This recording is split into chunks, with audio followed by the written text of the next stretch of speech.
What a girl wants, what a girl needs. I had that in my head the last 3 hours, man. Yeah, now it's stuck in my head. Thanks a lot, Mephisto, Dick.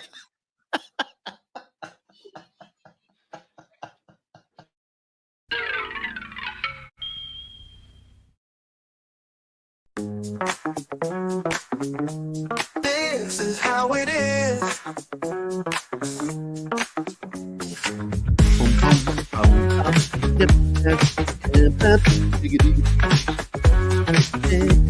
This is how it is. How it is.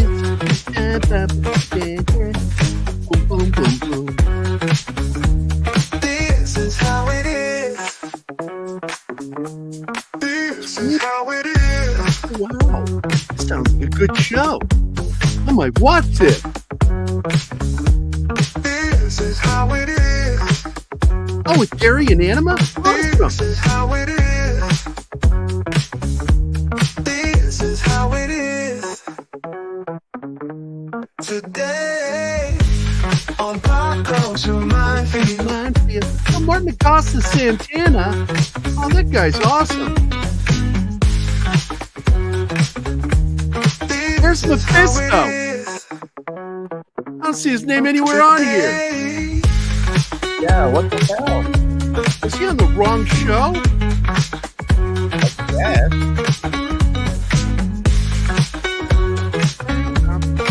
This is how it is. You don't get your name on this when you sneak into the back door to On say. Pop Culture That's Minefield. right, Mephisto.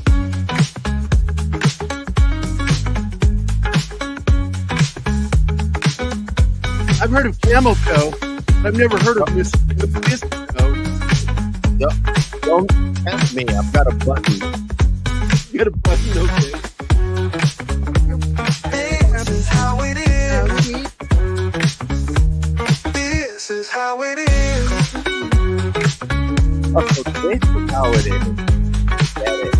Such a jiggy song. Today on Dig with Pop it. Culture Minefield.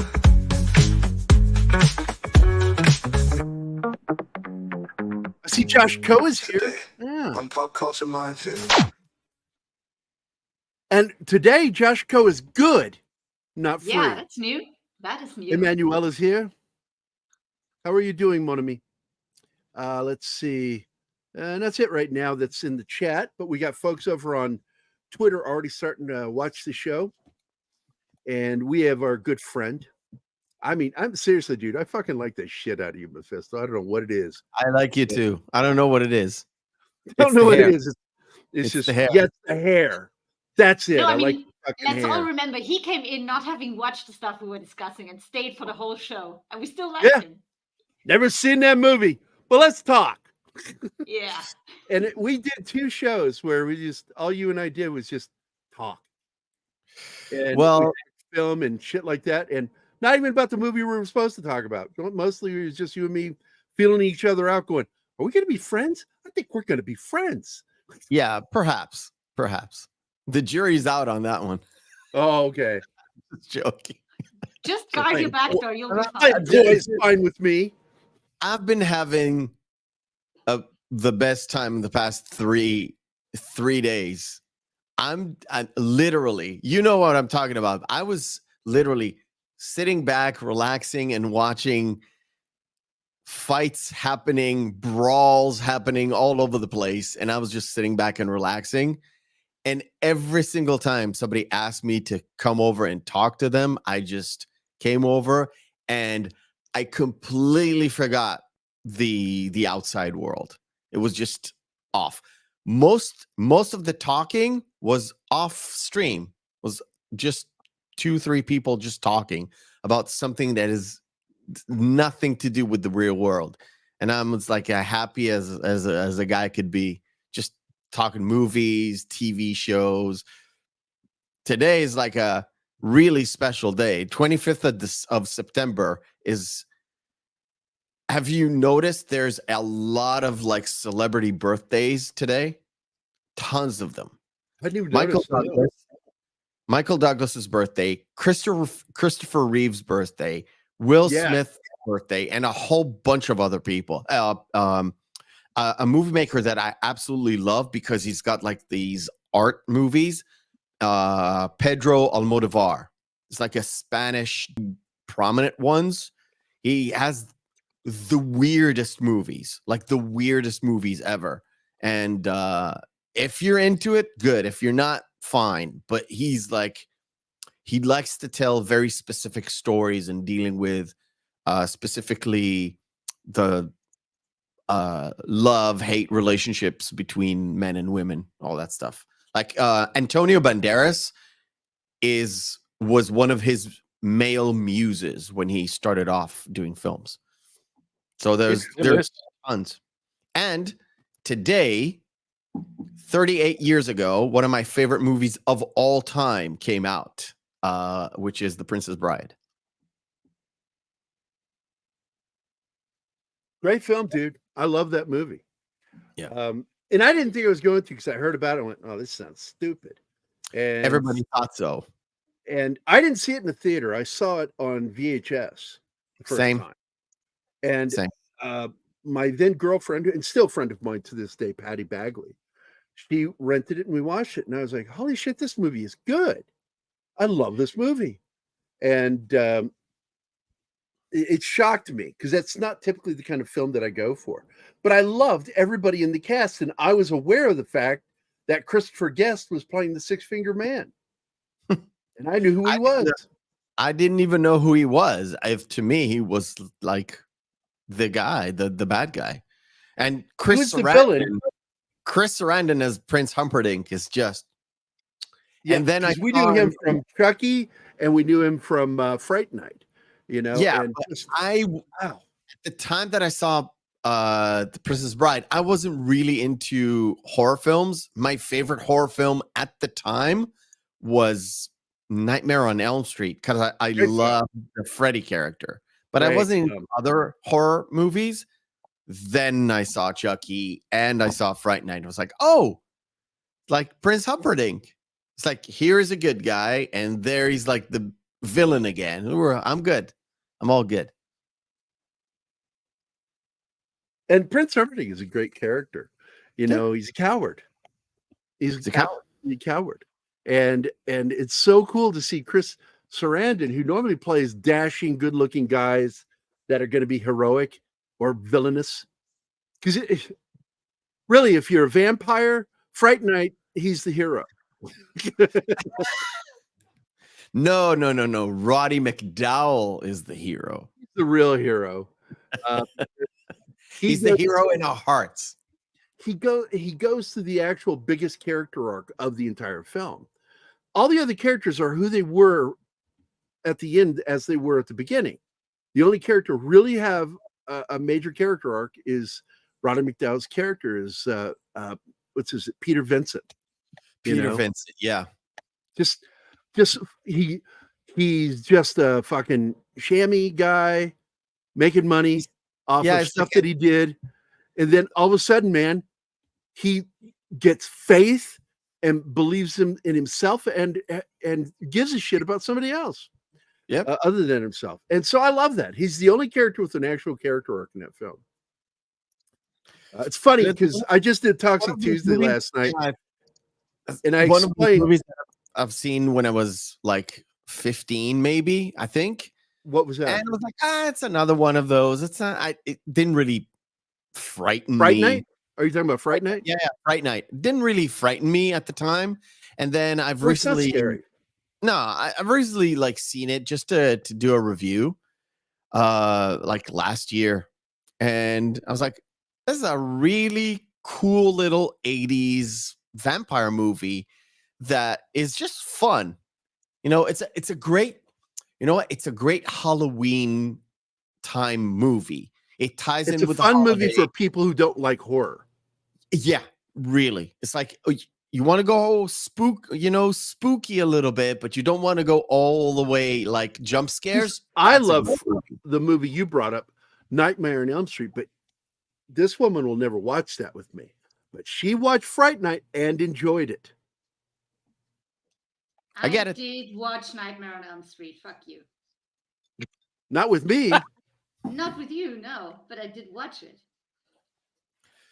Did you like it? As far as I remember, I did not like it. It was one of All the right, then movies you're that fucking watching it with me this Halloween. I was mid-20s, and my boyfriend back then, he was into movies and science fiction and all that shit. And so he knew I barely Alf, knew any of the stuff. So he would just it pull doesn't up sound shit like much has in the changed evening, for and you.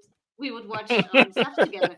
No. He never asked me what I wanted to watch. He would just pull shit up, and if I didn't like it, I just left the room or went to my computer, did something else.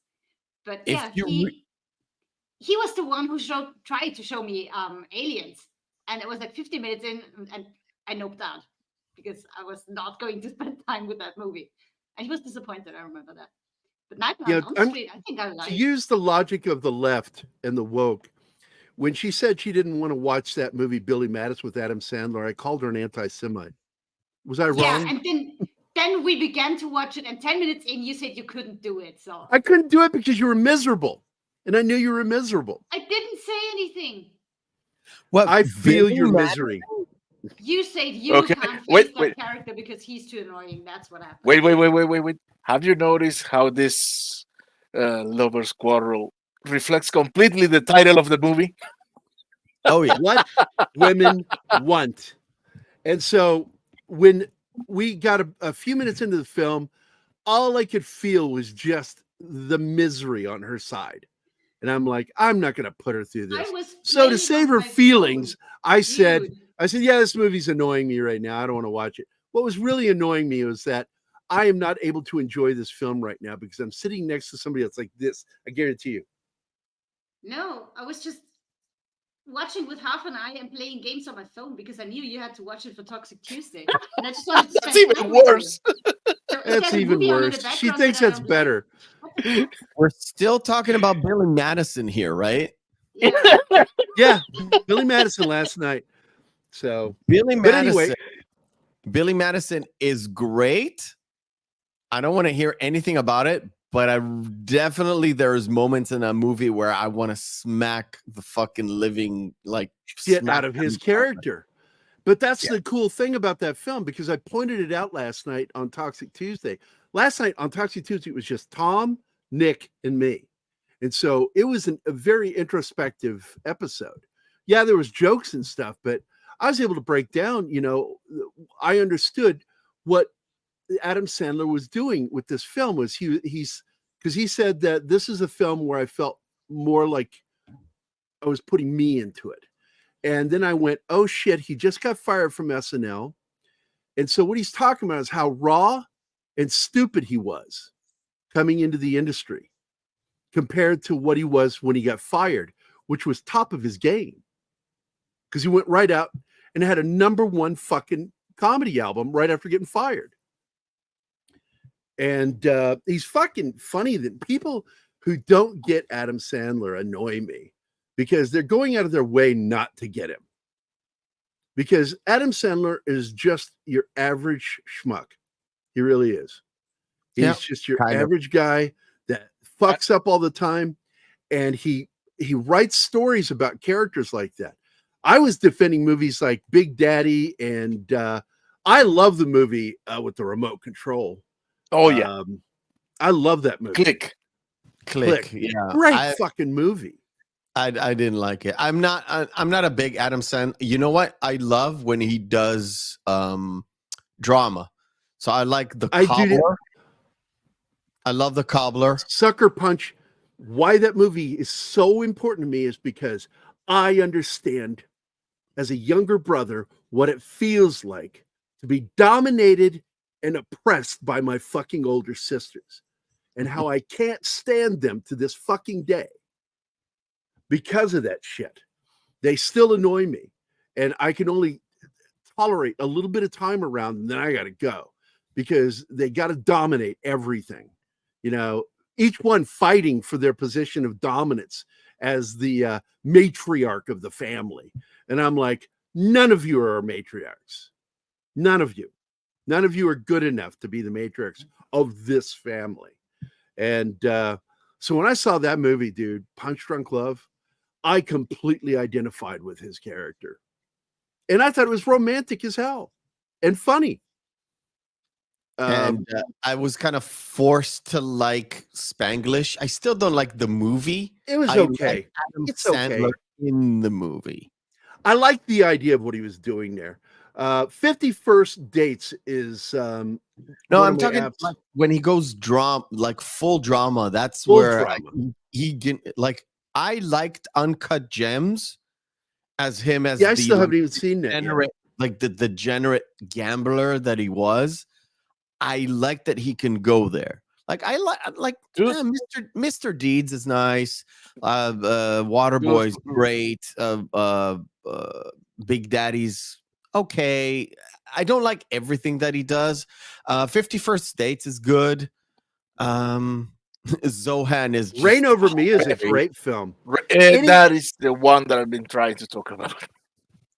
Yeah, Yeah. Rain Over Me is a film that absolutely wrecked me when you realize what's going on with his character. Yep. And it just broke my fucking it hit me the same way that Fisher King did. When Mm. you understand Mm, what mm. his character went through and you see it firsthand, it broke me. Both those films, they're very similar thematically, and I like that. Spaceman, I watched it. It was like a giant spider was not my thing because I'm at arachnophobia. Wait, So was John Peters involved in that movie? No, you don't know the John Peters story, I guess. hold on, let me think. Hold on, let me look it up. Oh, that's the one who wanted to put the Spaceman, right? giant spider with Superman. John Peters, yeah, he's like the crazy producer. He was like Oh a- yes, that wanted the giant spider. Right. Yeah. Yeah. he wanted the And giant fucking Tim was going to put it in the fighting movie. giant spider, yeah. And- What a crazy story. And we finally got that giant spider with Superman. Yeah, in the Flash, which was a Yeah. horrible movie. By the way, Gary, I did watch Nightmare on Elm Street with you. And it wasn't even that long ago. At the same time, we watched a movie where the kids build the spaceship and do all the crazy We shit. watched that one, but Yeah, I we haven't watched seen Nightmare on I haven't Elm seen Street Nightmare. too. I haven't seen Nightmare in a long time, No. honey. I'm sorry. I just pulled up the description and we watched that this year. Not that long ago. We did. I don't believe that. Well, believe it. It's true. So the question begs, Anima, what do women want? Not what they are going to tell you.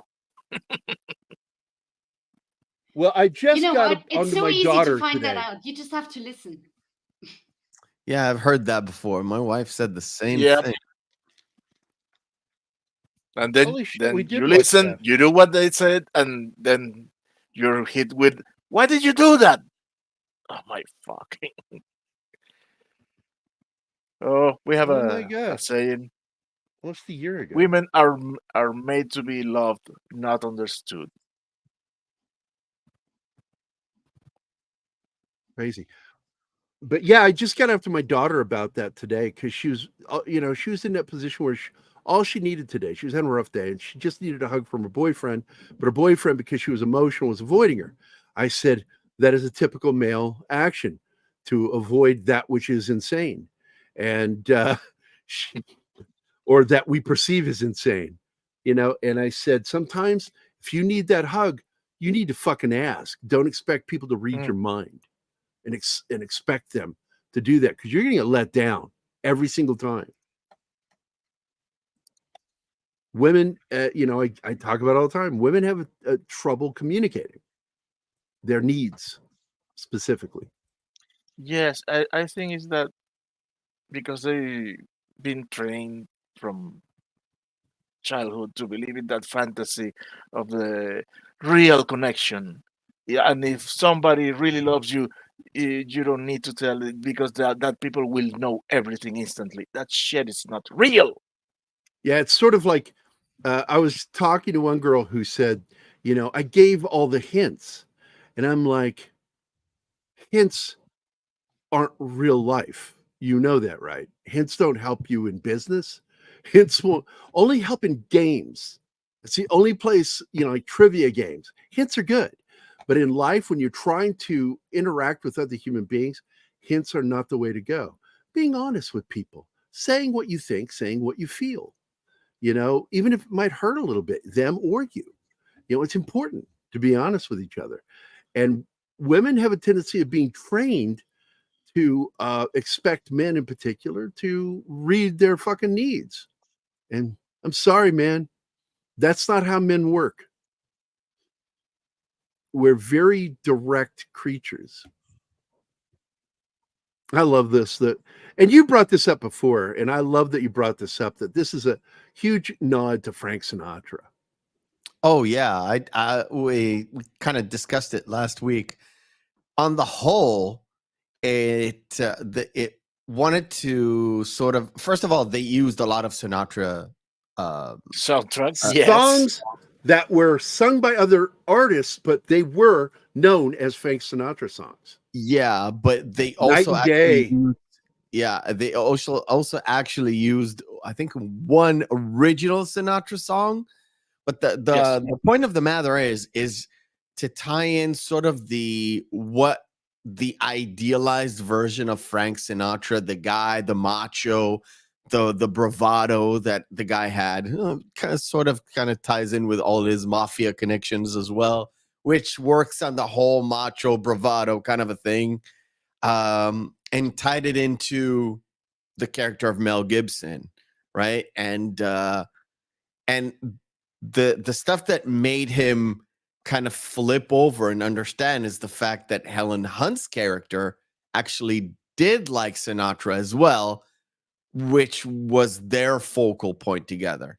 So they're not that far apart, because she has a lot of man traits which he likes as a friend, and he never had a friend who is also a woman, and that kind of marries. That's their start off point, but it comes all the way at the end of the movie. But it's a theme throughout, where the Sinatra is their point of connection, even though it's sort of like described as the mannish macho part of it. I think the moment where he falls for her is when, after he starts hearing female thoughts, he meets her as a woman who is capable of being a boss, and she knows what she wants. And then he starts hearing these voices, and in a meeting, he hears her think, "Why am I nervous like on the first day of school?" And that's when he's like, "Okay, that's her inside. She's tough on the outside, but there's this other side to her too." And that's when he gets really interested, Yep. because only he knows that side of her. Yep. Until she shows him, and he already knows that, which he doesn't know, of course, but that's when he discovers a soft spot for her. So I love that Delta Burke doesn't have an inner monologue. Her and the other. Well, her and you know who that is? I don't That's remember the same her name. actress. She played Miss Tessmacher in Superman, the motion picture. That's right. That's right. It's one of the funniest. It's parts of the Valerie movie. Perrine, isn't that her name? Valerie Perrine, is that it? Think Is that so. right? Yeah. I think so. I told you I'm so bad with names. It's unreal. Oh, join the club, Mephisto. We all. Yeah, I don't mind it really until you bad with call me names. Bob.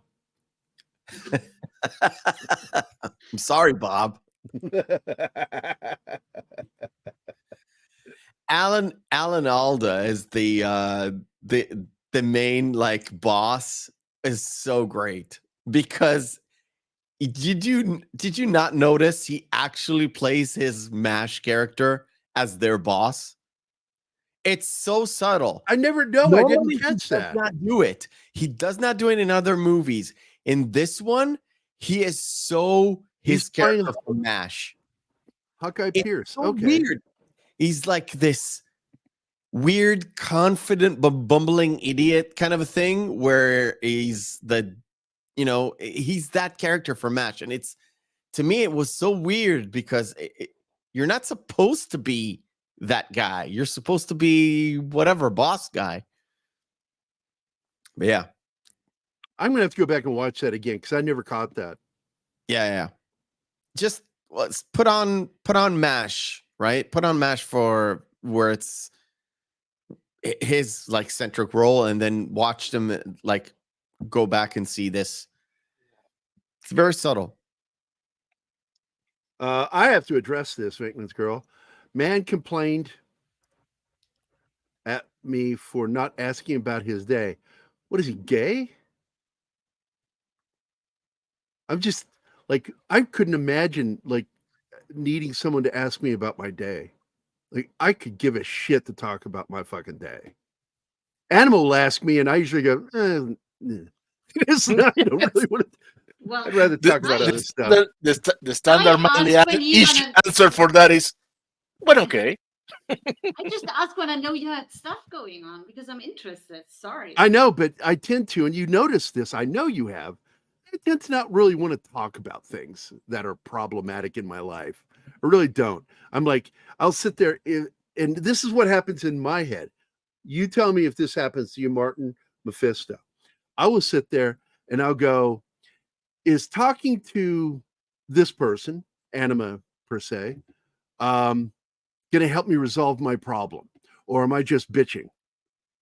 I'm just bitching. Talking about this is going to help me a bit. Okay. I'm going to just have to deal with this later. And then I will opt out of wanting to talk about it. I just opt out. It's like, there's no point to this, just me bitching. And that's something I don't like to This do. is your problem, Gary. This is something that if you've been married for a long time, you would know. That guy was They married wanna 4 times, know- Mephisto. 4 times. They want to know, right? This many. Yeah. Yeah. Okay. Fine. They want to know because they want to know because they think you want to know when you ask them. So how was your day? Well, that's what I do. I actually ask, and that's something I got in a habit with my daughter. Like, how was your day? And Anima knows how that turned out, right? Hmm.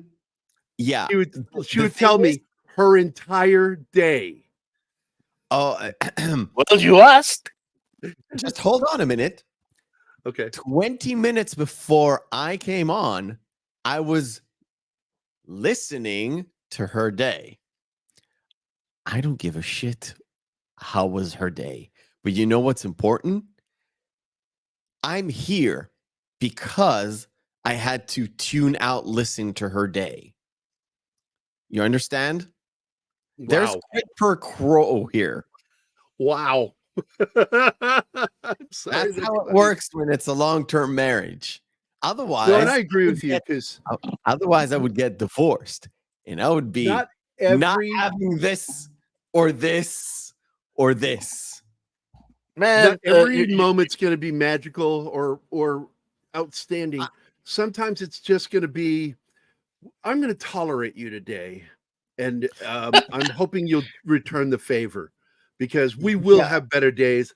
This just isn't one of them. I'm Mephisto, having a happy marriage. Trust me, very happy. Mephisto, you're doing the right thing for the wrong reason. You need to ask how the day was, and you need to listen because that gives you an idea how to navigate the rest of the day. There's a lot of truth in that, my friend. A lot of truth.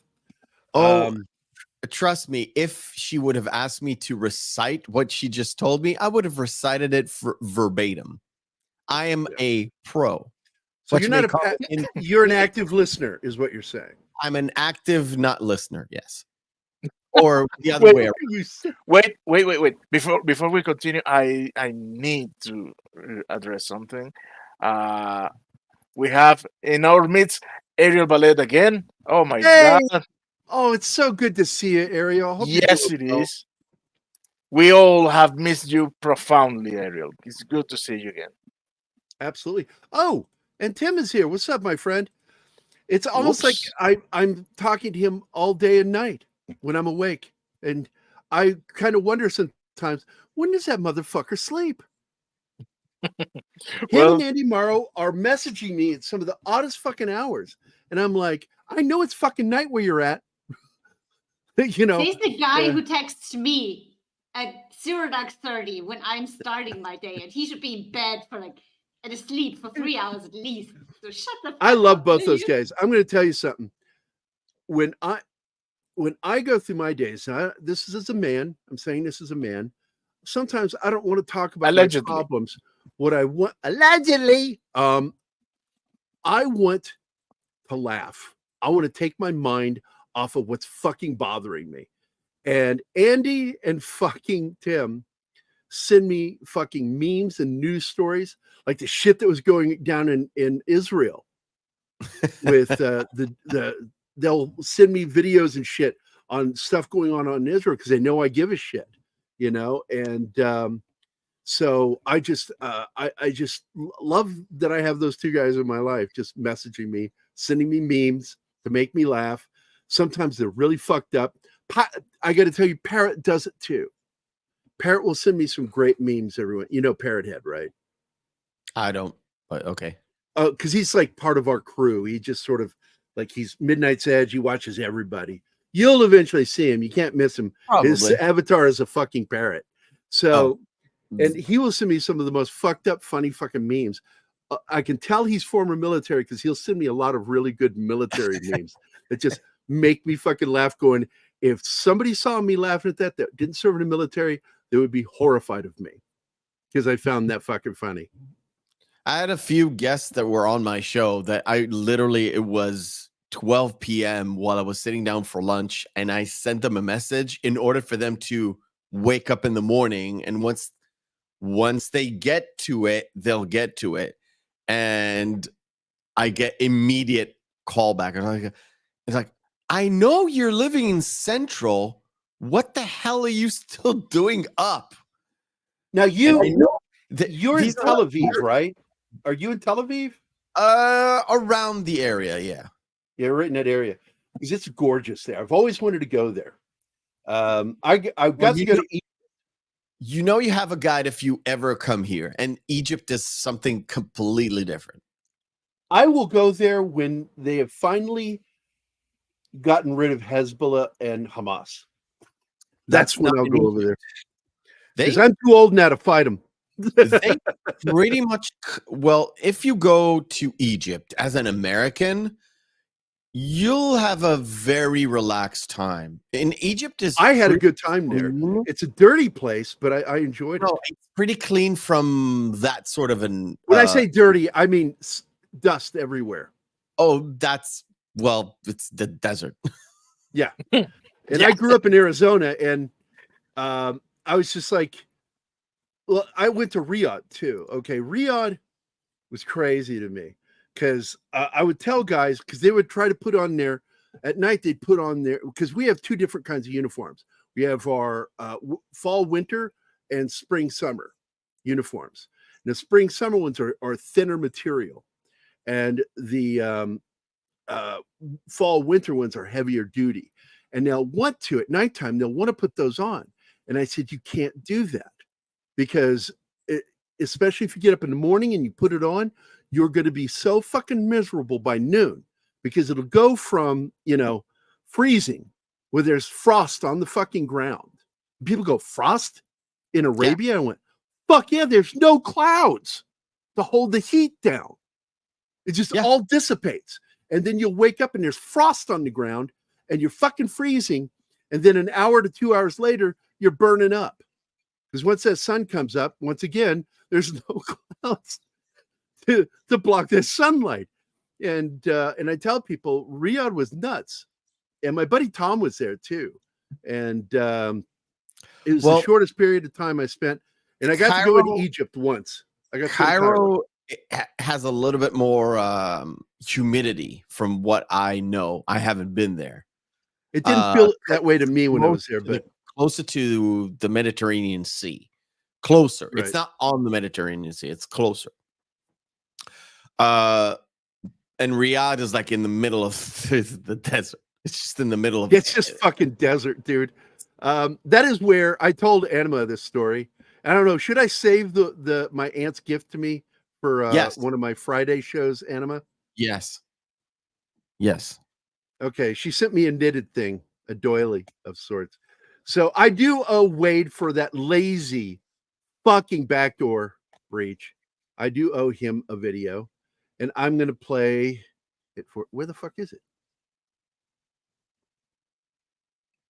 almost at the end. I saw you put it. Oh, there it is. Okay, I'm going to move it all the way to the end. There we go.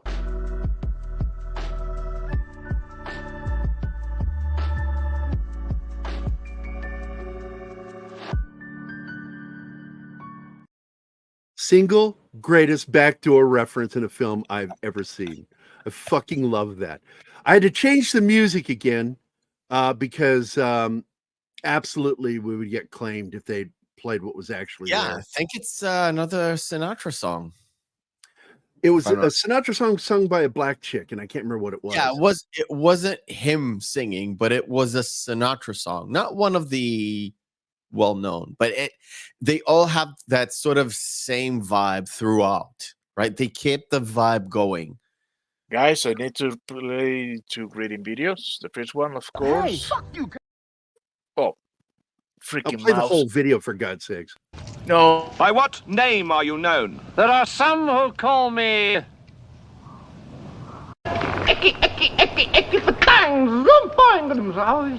No, now go away or I shall taunt you a second time. and I love Bush. I'm gonna find if I can find one, because I need to find one for Penny, and I don't know other than Lost in Space where to find anything that says anything about Penny. It's like, I think well, it's perfect because you get a Dr. Smith saying Penny precious and Penny is precious. oh, to that's us. true. I'll look for that one. Make a note of that, Anima, for me to do later. Would you please, pretty please? You can always use Big Bang Theory. Say that again. That's right. That girl's name is Penny. Penny. Yeah. Penny. Penny. Whatever you think about that show, you can always grab that particular Not a clip. if you fan. wanna- But I loved the spin-off series, Young Sheldon. I thought it was very well written, and it represented geeky nerds very well. Because I tell people all the time, the group I hung out with, we were dangerous. Hence the name Dangerous Nerds, one of our shows that we do. It's because we were those guys. And I said this to a guy, he was like fucking with my friend and then tried to fuck with me. And I went, oh, you've made a mistake. He goes, why? I'm not one of those nerds. He goes, what kind of nerd are you? I said, well, keep pushing, you'll find out. Because I grew up fist fighting, and we were on the street fighting people, fist fights for real. And not just fighting other nerds. We fought bullies. I beat the shit out of every bully I ever had as a kid. And it was the greatest gift God ever gave me, was understanding how to throw a punch. And I'm like, thank you, God. Having Past your that, brother finally Got teach not you. much use for religion, but thank you for the punch. But right now you look like Adam Sandler. My eyes are that bad. Me? Yeah, you. You know what's crazy? When I started my gaming YouTube channel a while ago, that was the only comment I've got. It's like, man, this Adam Sandler guy sure does know how to game. It's like, really? Oh, no shit. So I see nailed it. All right. I like that. Excellent. So we do have some more. The boxes. What the boxes? What? The pink boxes. You have a series of clips. And Yeah, I'm trying to get to it. yeah. I was just Actually, saying I that's need to really get to it. My God, you're worse than a woman trying to second guess me. Nothing? Okay. I thought you'd give me some shit for that one. oh no, I'm just putting it in the trunk of hatred. Don't The worry. drunk of hatred. Yeah, this is here you go, Mephisto. This is Martin and me. What about you, Rodriguez? You got anything to say? Yes, sir, but it's very difficult, sir, and I don't think you'll understand. Well, try me. Let me hear. Okay, sir. Mire, jefe, yo no sabía que yo iba a trabajar más fuerte que el caballo de mi tío. El pobre se cayó muerto de tanto trabajar. I'm gonna put you on a pickup truck, send you back home for the annual banana festival. And if that don't work, I'm gonna shoot your donkey. I want to clarify. I have never owned a donkey. No, you had a crocodile. Like that's better. Two. All right, let me get to these videos here. I had to remove the music from it. I use software for that. Hi, Sax. I've got some amazing AI Hey, software. Sax.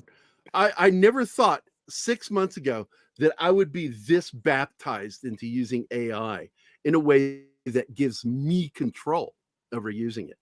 And one of the things I learned is I can move soundtracks from film. Here you go, Nick.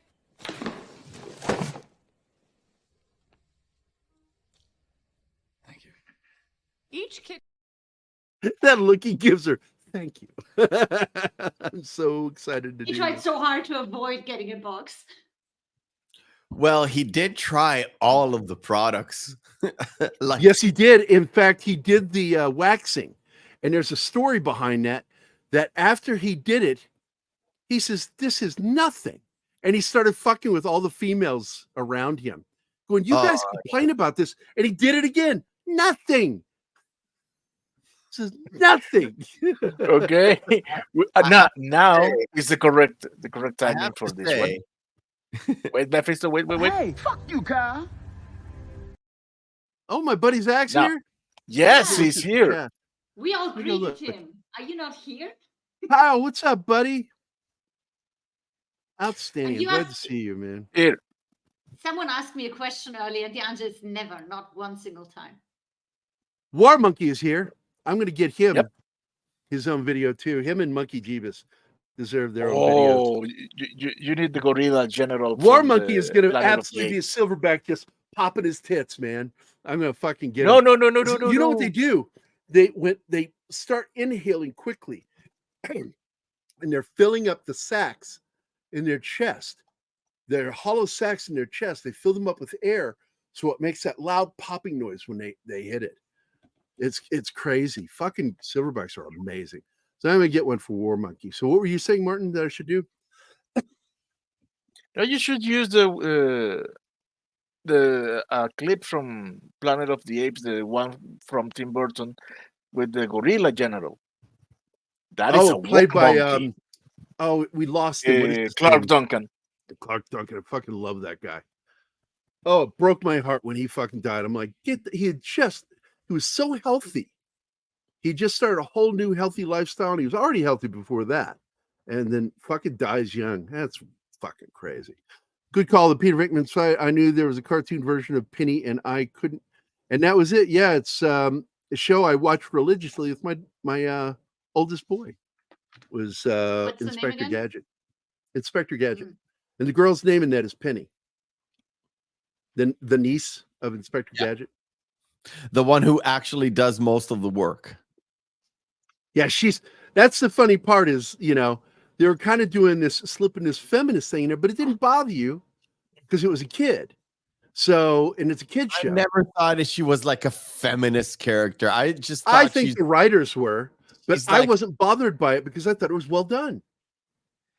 I thought she was the serious character and he was the bumbling idiot that kind of He is. falls and eventually gets all the credit. That's the point. I didn't even thought about that she's a girl or anything. And of course the dog was the guy. Oh, I love the The dog. dog was the Wile E. Coyote of the whole thing.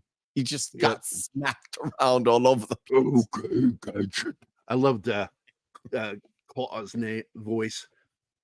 In fact, I have a video somewhere on our not on this studios, but I have a video of Claw talking. I'll get you next time, Gadget. Because I thought that was cool. I love that cartoon, damn it. And Don Adams played Gadget, and I love his voice. But this is a great scene because he does the Frank Sinatra thing here.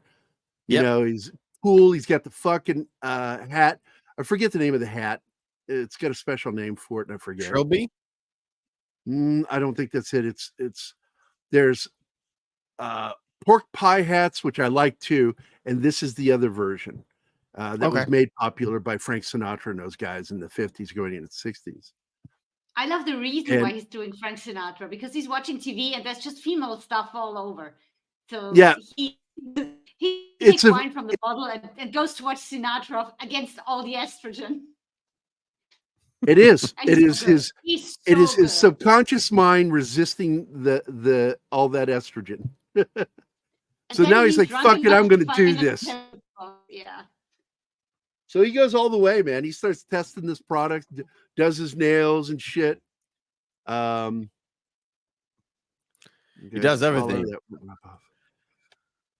Well, tries to not figure the out pregnancy test. Yeah. All right, Tries I'm to a figure out an broad. ad I for the love that. lipstick and goes all wrong. Yeah. Well, that's such a Frank Sinatra thing to say, broad. You know, that came out of that culture, the Rat Pack culture, broad. And eventually, you know, because it's funny, I don't use that word ever, Mephisto. But when I'm What, around my broad? sister Luann, who is an absolute militant feminist, I will fucking use cunt incorrectly, and I will absolutely say broads just because I know it bugs her. I know And of a she'll guy. say something to me. Shouldn't use those words. I went, shouldn't, but I do. I know a Hey, guy. D-God in the house. A guy in a Exactly. nerd convention that said chicks, and this girl went off. And she wasn't like a real feminist, but the word chick just did not sit well with her for some reason. And I was like, really? On chick, you're gonna go all ape shit? It's like, yeah, I can't stand that word. It's like, what do you want him to call you? Like Missy? What do you want me to call honey? Oh, that's honey's even worse. It's like, fine. Okay. That And you drove know, me crazy because she wasn't this feminist chick girl. I have irritated women because in the military, we were trained, and it's still in my head that way, to refer to women as females. All females, girls, you know, young girls, women, ladies, we just refer to them as females. And it's kind of beat into you to do that in the military. And so I still do it. And it's irritated some of my female friends when I do it. Now, I don't know why. It's not very many of them. It's just been a handful that were bugged by it. And they already had a problem with me anyway, so it didn't fucking matter. Absolutely. Thank you, D. Bud Martin. Subscribe to Mephisto's channel. Yeah, He needs the D-Bud's help. great. Shows are D-Bud's the terrible. greatest. He's You know what's wrenching missing on your shows, Mephisto? he's not on my shows, but he's on Culture Casinos, and I just say hello, and he just links my channel because he's Right. just a gentleman and a scholar. Let's just say that. You know what would make your shows better? Me. What? Well, there's a problem. There's a show that comes after or mid during my show that you kind of have to be in because it does say Tom and Geary, so it's a problem. Otherwise, yeah, you'll be well. I'd like to join you on your channel and like sit there and distract you all show like you do with me. Those pretty eyes, those Adam Sandler eyes. Dare you? You're gonna make me wake up the house with my laughter. Hey, Eastland Burkholder's here too. That's Yeah, nice. we've entered By the way, D, quiet but I saw what you nighttime said. an hour ago. Here. Here it is. I saw this. Girlie knows what men want. Goddamn right. I have a reputation as a gay man on this channel. I'm gay for my girlfriend. We have some more videos, by the way. Let me get to these.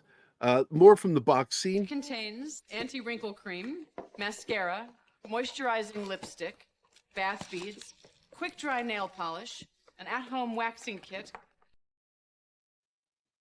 There you go. The waxing I still have kit two looks more. like honey. That is the honey kit. And I've done it No, too. it's wax. I It's just wax, tested but it one day with the my. consistency is the same once it's warmed up. It's very sticky. A more wonderful wonder bra, a home pregnancy test, hair volumizer, pore cleansing strips, Advil, control top pantyhose. I guess she expected the guys to go home and pee on the strip. Well, you And, can technically. It just doesn't. Well, it works. It just doesn't show you if you're pregnant or not, because you're not. Just to let you know, when I was in a program, I was in a keto diet program, and it was fantastic. I want to do it again. And I lost 100 pounds in 3 months on this diet and got back to my army weight. And but every Friday you have to do it's like a litmus paper. You have to dip it into your urine, and you have to do it at the thing and show the person monitoring your program. So I walked out, and she says, "What color is it this time?" I said, "It's pink. Am I pregnant?" What's the test supposed to show? It shows what level of ketones are in your urine, and if they're too high, you have to hydrate more. It's a pH thing. It's not really shows you ketones. It shows how much pH you've got in your urine, but it reflects Which to tells you how level of ketones. all that stuff. Yeah, because you want to be in a state of ketosis, but you don't want to do it to the point where, like, what happened to Matt Damon did, where it almost killed him doing Well, it's going to affect the kidneys Iraq at some War point, film, right? because it fucked his kidneys up. Yeah. It also happened to Christian Bale. It actually comes up. It actually comes up. Oh, in The Machinist? I wouldn't be surprised. It actually comes up in one of the House MD episodes. That is like your urine is supposed to be this color, but if it's tea color, then that means your body is actually eating away at its own core muscles, and it goes through the urine. And that's real bad because your kidneys are going down. The goal with being in ketosis is for your muscle to consume the fat. The fat. It trains your body. It can safely eat the fat. It's okay. You're in good shape. Go ahead and start eating the fat, because your body goes into storage mode, and that's why you get fat. But going into ketosis causes your body to go, oh, we can get rid of all that fat. Let's start eating it, and they consume it. And it comes out through your urine. And if you don't hydrate enough, it will fuck your kidneys up. Isn't the thing with the urine discolor, is that's happening when the urine is exposed to daylight, right? Because Doc Martin did the same thing on the show, where a urine sample gets left in the window of the toilet and it gets discolored. I'm glad you brought that show up. It. I'm hoping, because there's word that we might be getting another season, or at least a film. Because I don't know about you guys, I'm a big fan of Doc Martin. Love it. I love that show. I'm not big on the BBC, but I do like a lot of stuff from the ITV and a few things from the BBC. Like, they co-produce Slow Horses, which I think is one of the best shows about espionage I've ever seen on television since the 70s. And do you watch it, Mephisto? Because if you don't, I highly recommend you check it out. Do you like Gary Oldman? I barely watch any TV shows anymore, but I do. You don't watch them on TV. You watch them. You stream them with no commercials. It's just I mean, I rarely watch shows that are meant for TV rather than full movies, just because of time, or just I don't feel like it. It's not. It's not something against anything, but yeah. What did Eastland say about blood work?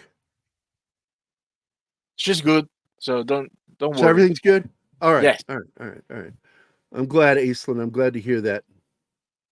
I like big black cock, is what he's saying. Gary, going back to Doc Martin, I haven't given up on that yet, because they finished the show and then out of the blue, there came a Christmas episode. A Christmas episode, and then there's been talk again about reviving the show to be like Columbo, where they do like three shows a year. They're like movies, 3 movies. Yeah, I think it'd be great. I love that character. He's on the spectrum, Mephisto.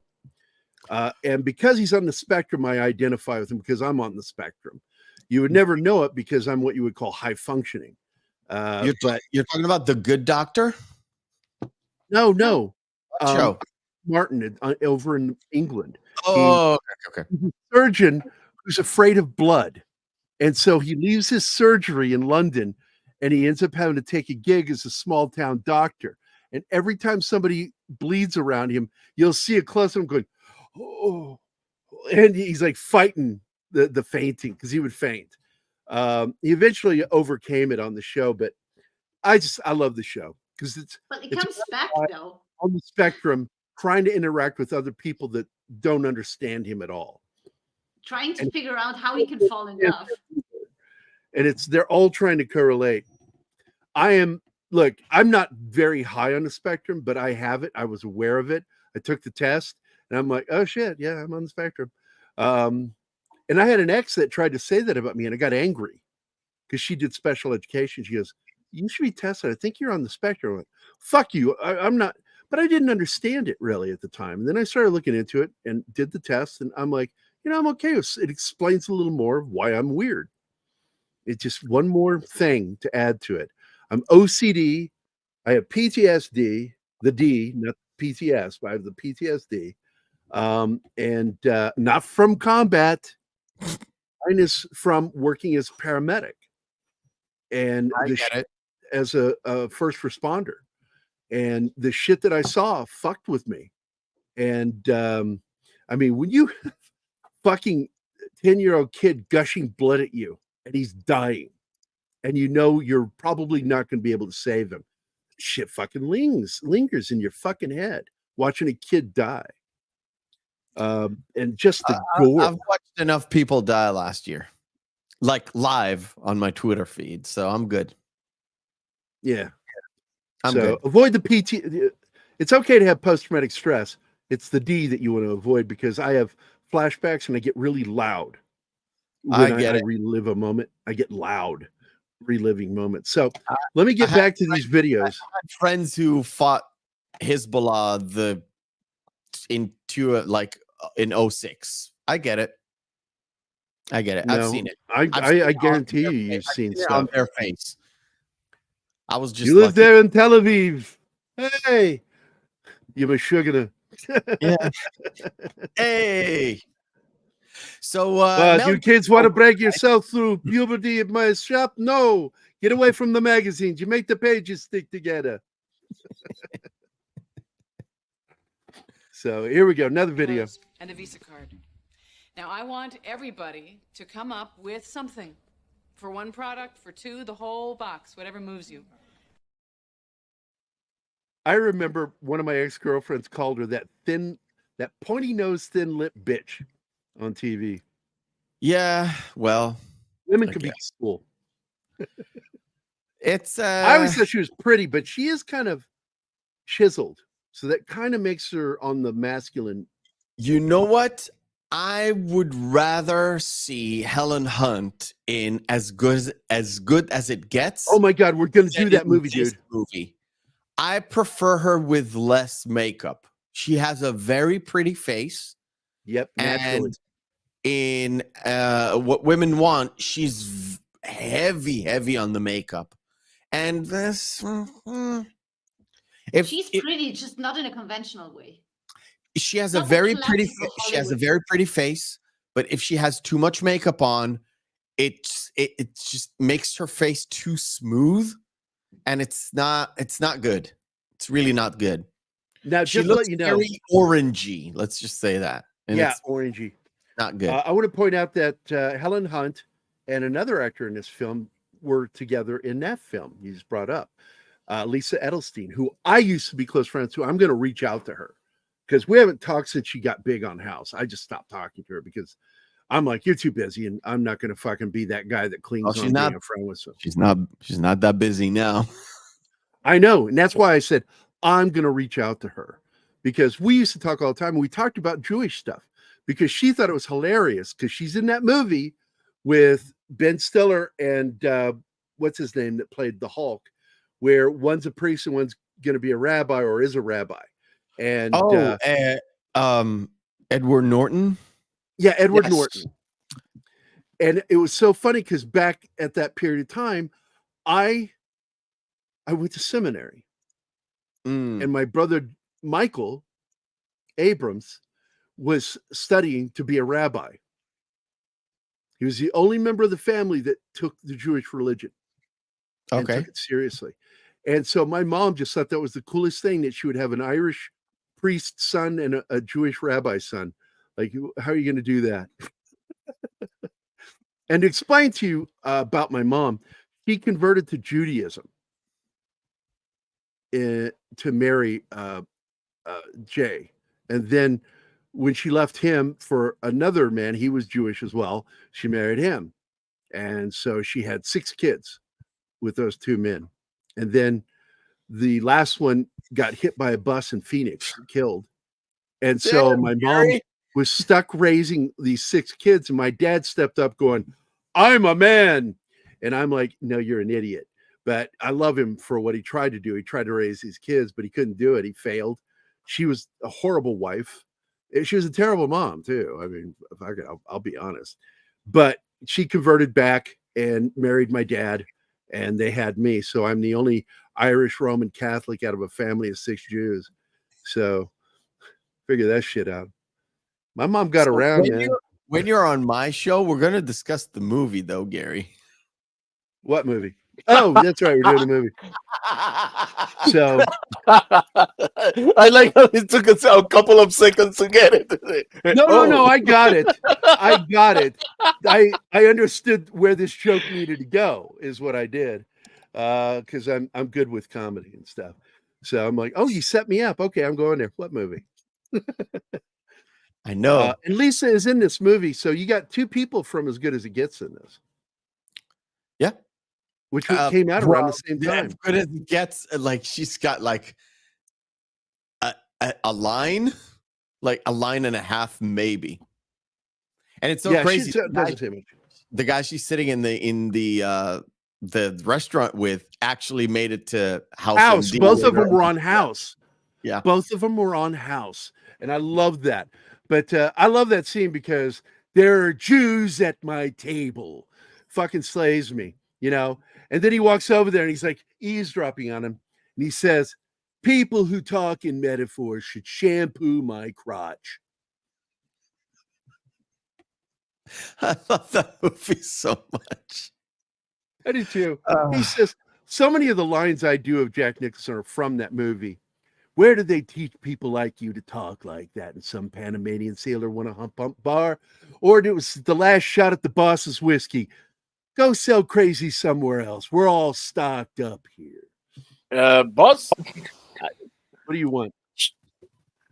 I want to stop in the slideshow. Yeah. Let it run. We're only 20 minutes. Let it go. Let it go, right? Yes. Sing the song, Mark. Sing it. I want to hear you sing it. No. I'll stop interrupting. By the way, this office they have is designed to look like the Bradbury building in Los Angeles. And I love that they did that. Yeah. They got the iron grating, the wood, the color of the wood too. Everything is perfect. I would have, when I first saw this, I'm like, where is that in the Bradbury building?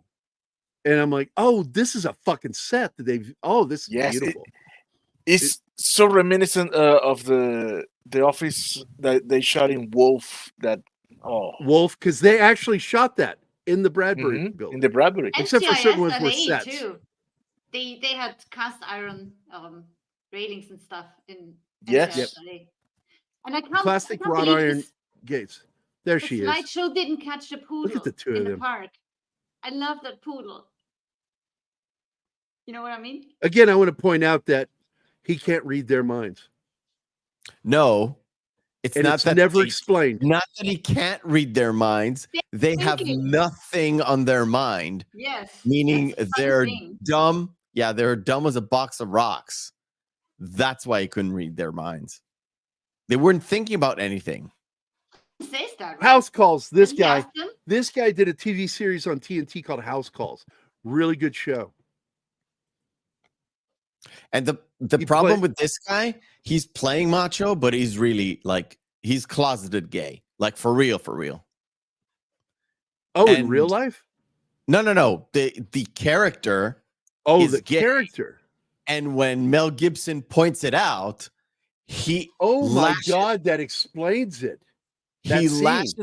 he lashes out and he's like trying to hit up on I'm one of not the officers. gay.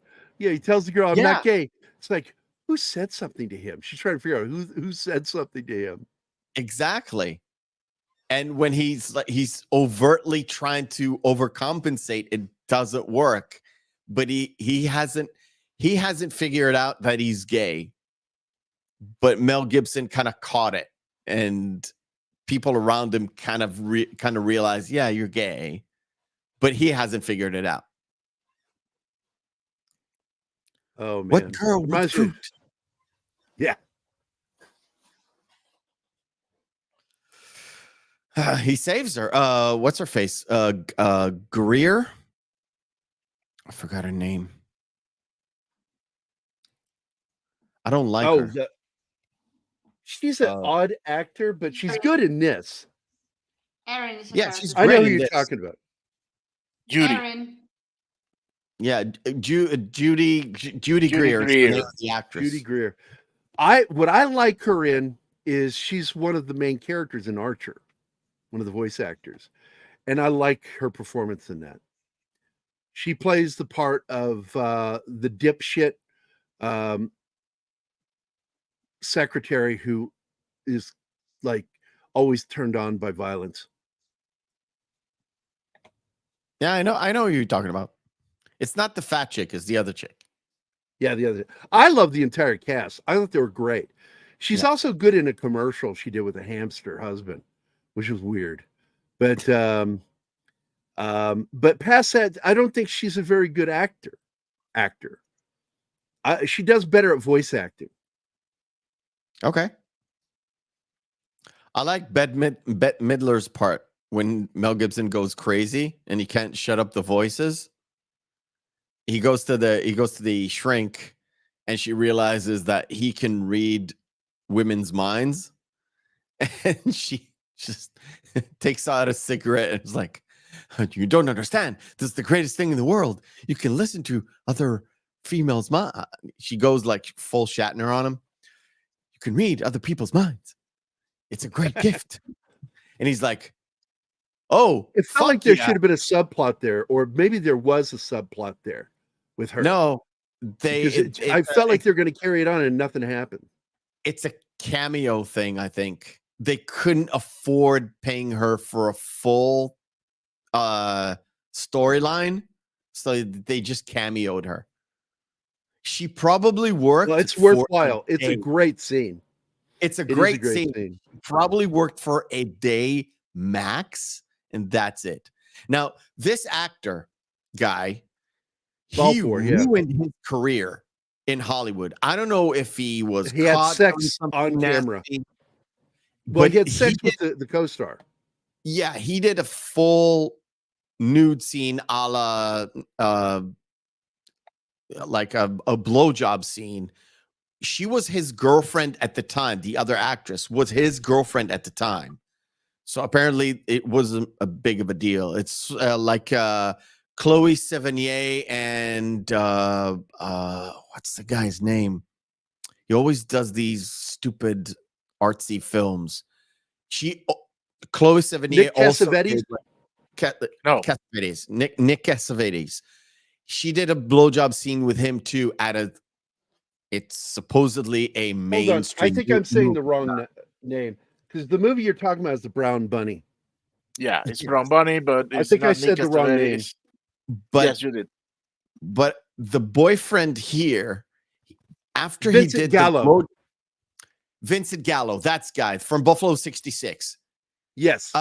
Anyway, this guy, after he did the blowjob scene, both his career was tanked and the girl who gave him a blowjob, her stuff or her Chloe thing. Sevigny was hurt by it. Yeah. No, Chloe Sevigny was with Vincent Gallo. The other girl, I can't remember her name. The guy's name is Eric Balfour. Eric Balfour, yes. Yes. The girl who gave him the blowjob in the other movie, also, both of their careers are just gone. They're just either blackballed or just we're not going to deal Lie with with Me. Lie with Me is Yes. the movie, 2005. Right. That's the one. I remember this movie, directed by Not really a good movie. It's just remembered by It's a that terrible scene. And it was just, you've never heard him ever after that. It's true. It's true. Doing that movie Nympho hurt a lot of actors too. They still survived it. Stacey Martin got, like, you haven't seen her in anything else. The French actress didn't give a fuck because she was never a Hollywood starlet anyway. But Stacey Martin got, her career is done. Like, done. Absolutely. I love this She can shot do right horror here. films, but not anything else. Yeah, when all else fails, do horror. Yep. So Shinatsky says if this had a realistic ending at the end, he would go on a killing spree.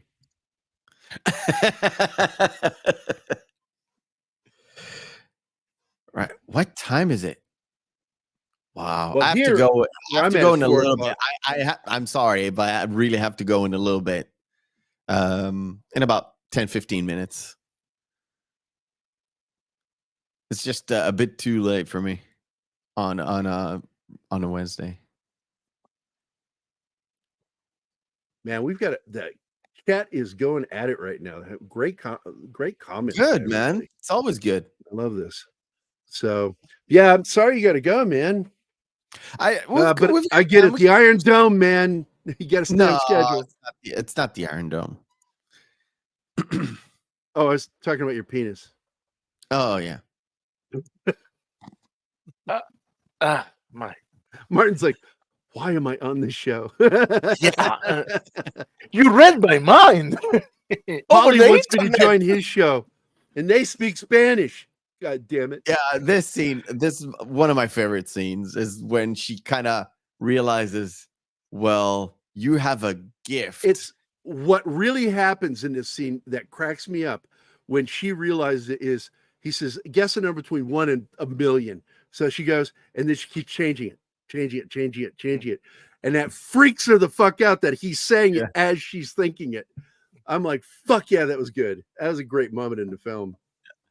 Could you make up your mind? It's like, holy fuck.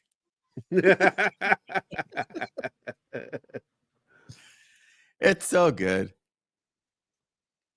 Well, this is the problem, Shinatsky, and they show it early on. When he's walking around inside the office, he's hearing a cacophony of voices. And yeah, when he goes to the department store, one of the clips you've shown is him holding his ears. He just couldn't take it anymore because everybody in the department store is there for shopping, and it's like, oh fuck. Yeah, that's why he went to the shrink, because he thought he was going crazy. Who wouldn't? And it could drive you crazy hearing people's thoughts like that. Because again, you would hear everybody's. This one of the things they talked about with Superman in Man of Steel. I thought that was interesting.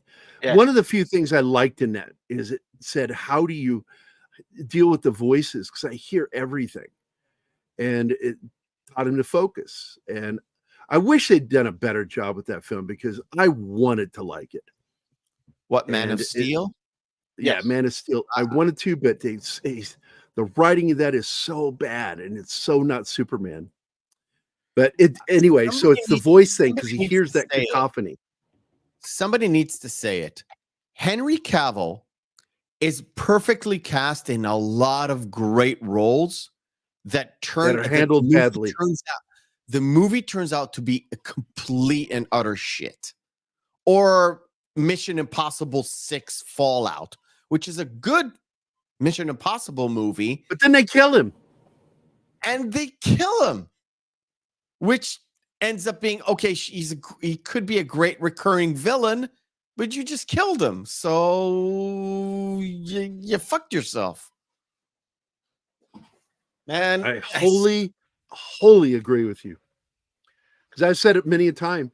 He was a perfect Superman. On top of that, he understood the source material. He'd read comic books. He knew Superman. And I heard an interview with him back when the film came out, before it came out, actually, just before, and he described who Superman is, and I'm like, that's Superman. He's describing Superman correctly.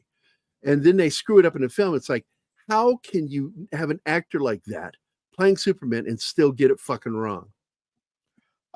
Studio executives. I literally And blame Zach everything takes some now blame. on studio executives. But like, put the woke stuff aside, put the agenda stuff aside. Okay, look at what decisions the studio executives do. The bankers, the guys who have almost zero artistic integrity or artistic know-how, and they're sitting on the tap and saying, well, because I'm the producer and I brought X an amount of money, you should listen to me, and he should be this and not that because a survey suggests so blah blah blah blah blah. It's like, how can you make a movie like that? How? And every Chinatsky time, got it. Read what Chinatsky said. yeah. It's literally that. It's so frustrating. Even Man from U.N.C.L.E.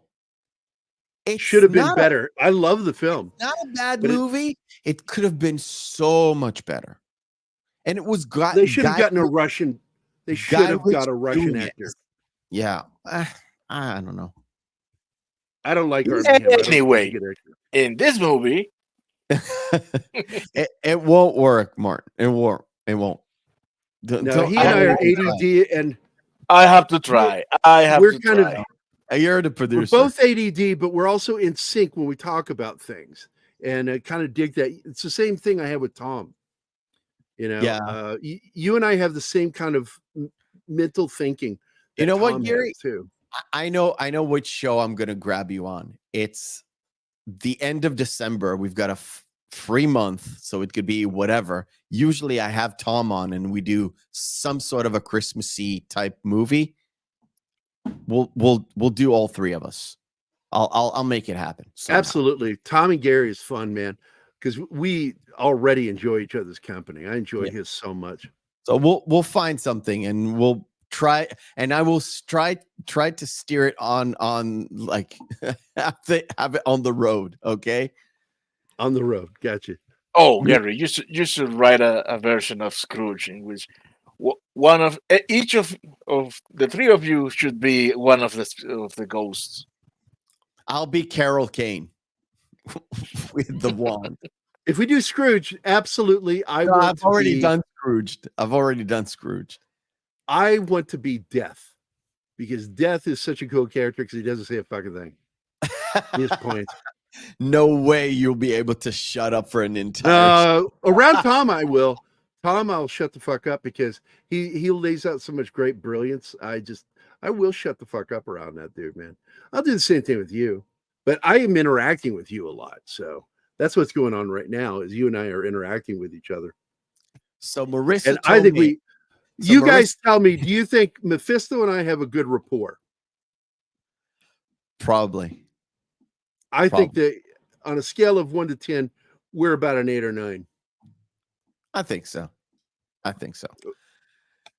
Oh God, he bangs the shit out of Marisa. Yeah, I love this scene. No, it's a little bit too much. Why are you grabbing this? Why are you doing this? I think he's hearing everything, and he's like, "Oh my God, oh my God!" And he has to leave. And he goes to the bathroom. And he's sitting on the toilet, like, "Come on, dude, get your shit together. You can do this. You can do this. Take your A game." And then finally he goes out there and he bangs her the way that she loves. And she's left exhausted at the end and just so satiated. And it's because he was doing what he was hearing. He's hearing something, do it this way, do it this way. Oh, if he would only, and he would do it, you know. And this is the bathroom scene where it's like, you can do better than this. Come on, man. Yeah. It's like, he's talking to his dick. And it's like, we can do this. Yeah, I know. He's talking to his dick. I think it's so fucking funny. Because you know, I don't know about you, but I have talked to my fucking dick in the past. No.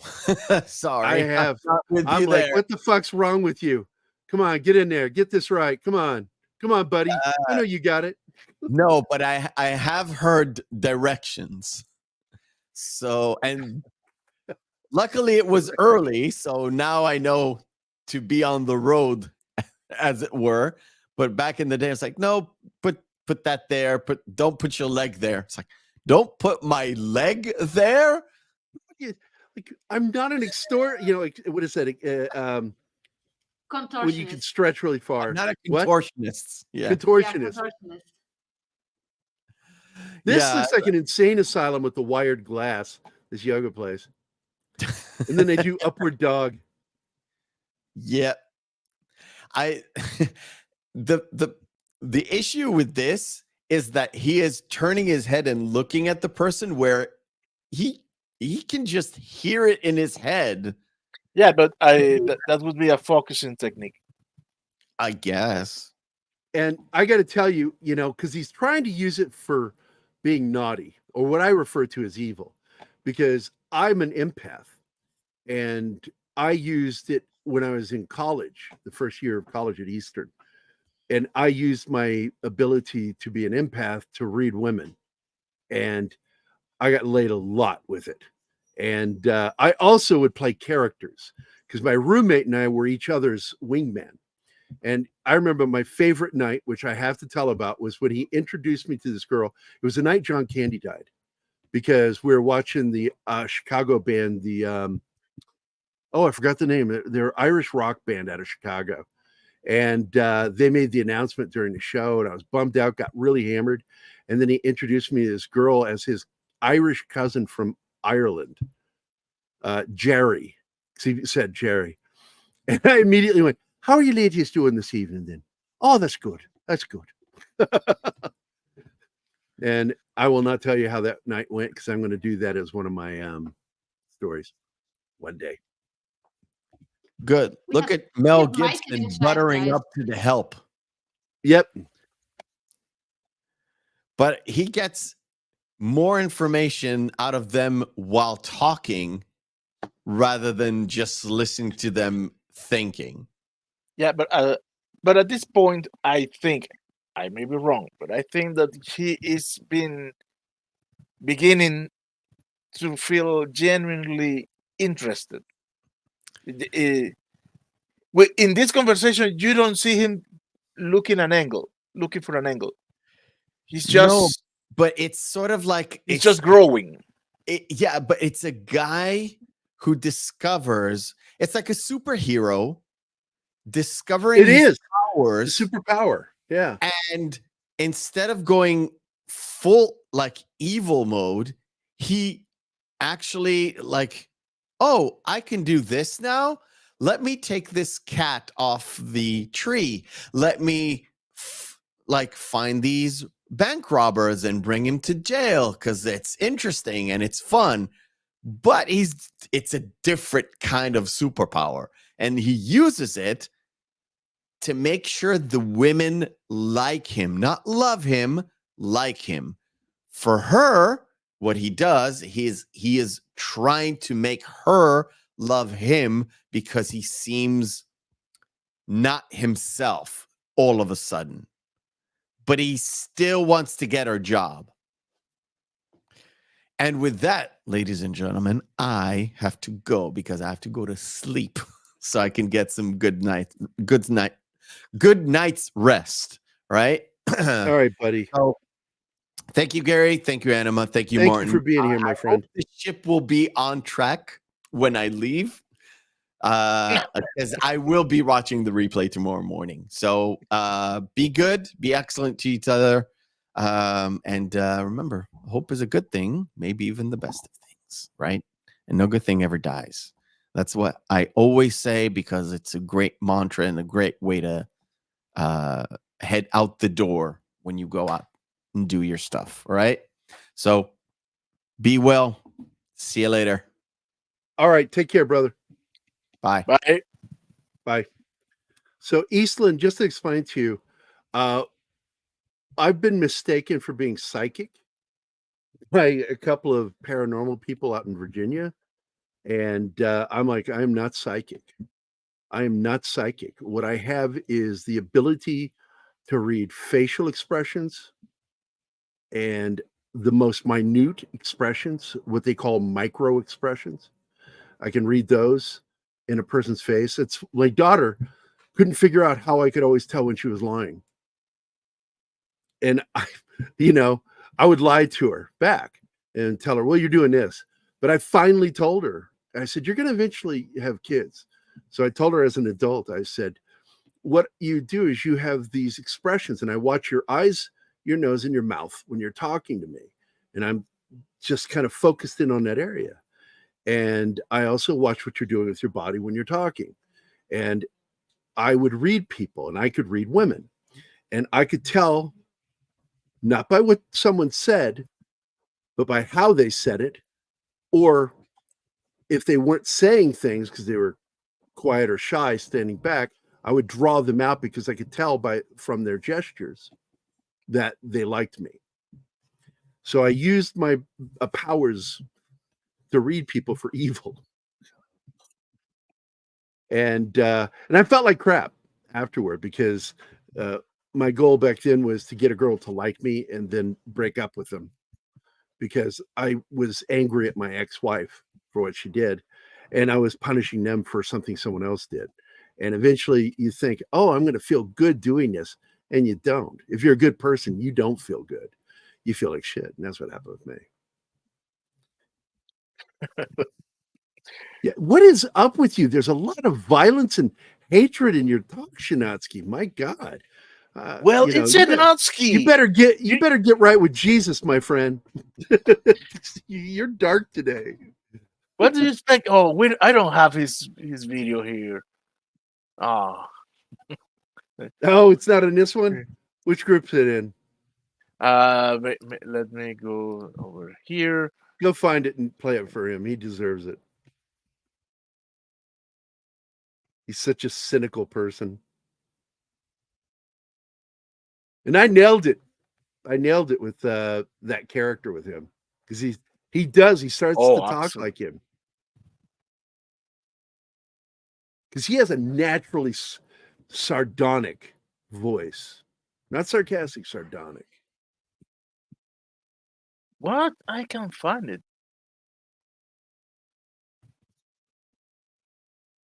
I'm going through them right now to see if I can find it. Oh man, but what has been with me since we're talking about it since It's not in there. Big Trouble in Little China is when you said that Stephen talked like like Lopan. Oh my God, yeah. I got a lot of laughs from that on when I posted on Facebook and on Twitter. You know, we haven't seen in a while, Radioactive.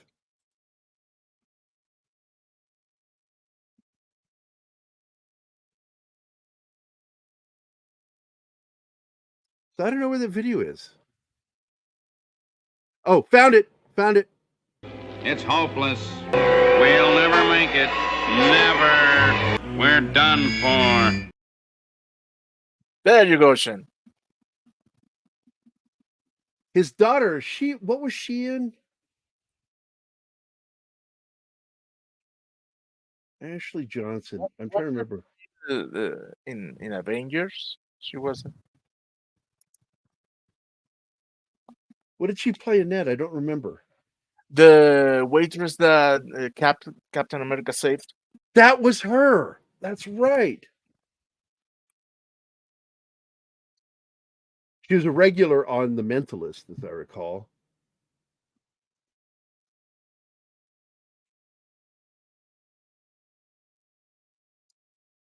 Did a lot of voice work too. She's on Vox Machina, Recess, and Infinity Train. Minecraft, Teen Titans. Man, she does a lot of voice work. She voiced my favorite character in Vox Machina. Which one is that? Oh, Pike, the little elf priest. Yeah, that's her. Yes, she's one of my favorite characters on the show. One, not like the, because everybody knows who the favorite is. Oh yeah, of course. Scanlan, which is my number. Open your back door, baby. I love that guy. Anima, are you even here, honey? No, she had to jump out because she had been having sound problems. She okay. wrote to me that she even tried to talk and it doesn't go out. You remember what happened to me last week? Yeah, but Oh yours is in no, real she said life, that not she online. got kicked, so it may be an Oh. internet problem. Hope she solves it because this is a movie she really likes.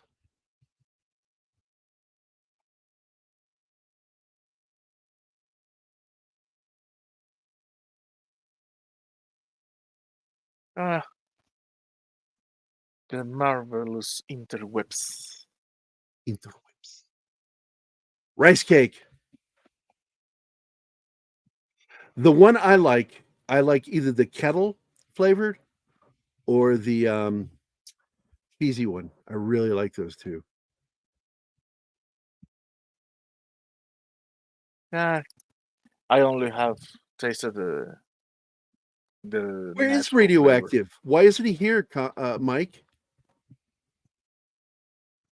I haven't seen him in a while.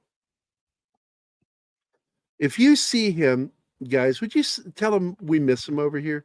Love to see him back in here. Do you know who I really wait? I love it when you trail off like that. I'm sorry, I got started. Who I really miss? Lee Anthony Davis. Yeah, what's up with him? I don't know, man. He must be busy. He hasn't even published on his channel. I like looking out there and seeing Cal and the guys. I just like seeing our familiar faces in the chat. And I do enjoy it when we get new folks in here, but I love seeing the regulars. It always makes my day that it's like hanging out with people that you're friends with.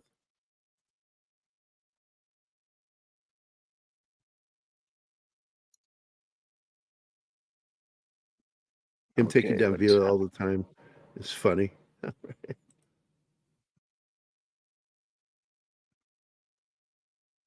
Here's the moment in which you can see that he says to himself, I cannot do this anymore.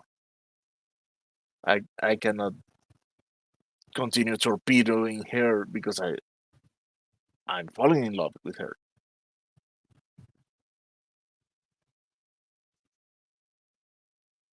Oh, is it the song "Rock Me, Baby"? May the bird of paradise fly up your snoot. Oh my god! Because those are the two I found on with Bob Hope and David Cassidy.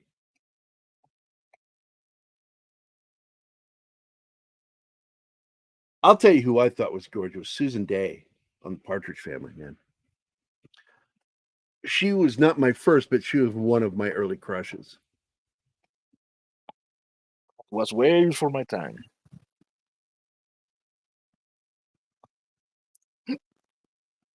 What are you talking about? You're not that much younger than me. 73. I'm from 73. But remember, I was in another country and there was a gap between when you saw Venezuela. things and when we get it. Yeah, Venezuela. Right before it became communist. So Helen Hunt she kind of owned the 90s. She had three Yes. great films in the 90s.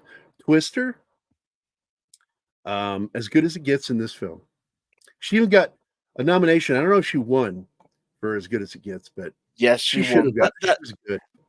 She won, and that was one of the things that started the downfall of the Oscars in my mind. Because As Good as It Gets won Best Actor, Best Actress, Best Director, but lost Best Movie. How can you? How do you do that? Yes. That's bullshit. And Who beat him on that? Oof, I can't remember. Let me ask the interwebs. First,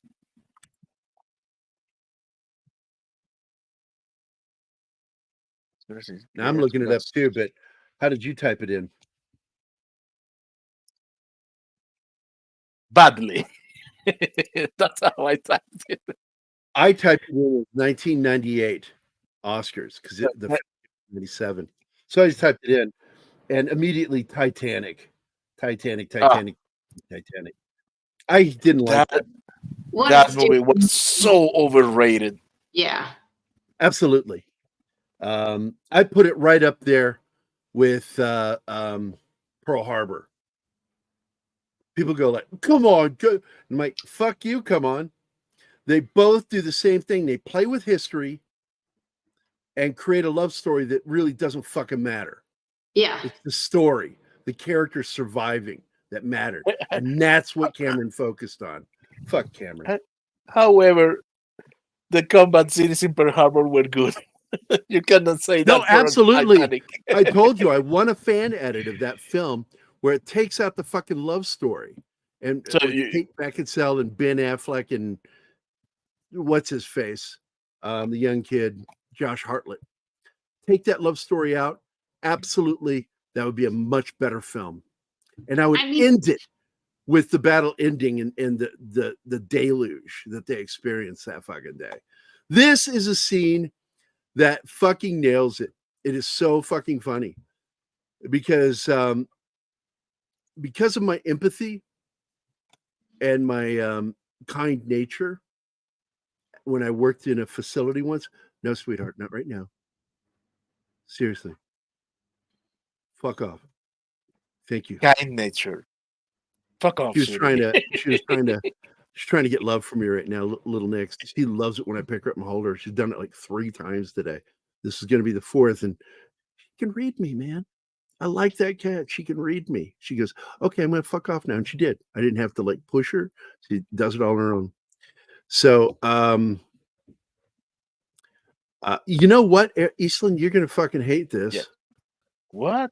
You didn't like Romeo and I Juliet? have never watched that. When I heard that it was a modern type of fantasy film, I lost all interest in it. No, listen. They used the Shakespeare English in this. I know that, but they turned it And into it a modern works. fantasy with guns works. instead of swords. You, And I don't you know. should I'm give it just a try. telling you, I'm not Yeah, saying I'm right or yes. wrong. It just did not tickle my fancy, and I've yeah. never seen it. It I came out when I understand was it. I in understand Ireland, it. and that's when I saw it. And I went in not expecting much. I barely knew Shakespeare back then, and I fell in love with the acting and with the language. And for my next Oh, movie, but it's the one Mercutio that was really excellent. works. And So, Mercutio is who Oh, I yeah. played on stage. I told you I got stabbed on stage. That was Right. the play we were Right. doing. The safety tip came off the other guy's foil Hi, when Penny. we were sword fighting. And when he lunged, I felt the pop because it bent, and we're like, normally everything's fine. And I fall down and I control the fake blood and I roll over. But this time he actually like stabbed me. And because the safety tip came off during our sword fight and I got stabbed. And I was fine. Didn't have to go to the hospital. It didn't go past the muscle or anything. It just popped into the skin. Okay, this But time the blood, I the blood was real in that scene. you have I'll a tell you clip, that. Gary. You have a clip for the A scene. clip of me being stabbed? No way. No. Jesus Christ! Back to the fucking movie. You talk to me like a woman. You think like a woman. Nick, come on. Admit it. You're totally and completely gay. I am? You're not. Oh, And her, when she goes nuts in her head and the frantic nature is on the inside and on the outside, he decides, I've got to go all the way with this. I've got to tell her, I've got to save her from herself. And so, Oh, I'm as gay as it gets. you're gonna make some guy very happy someday. Oh, from your lips. I love that. He nails it.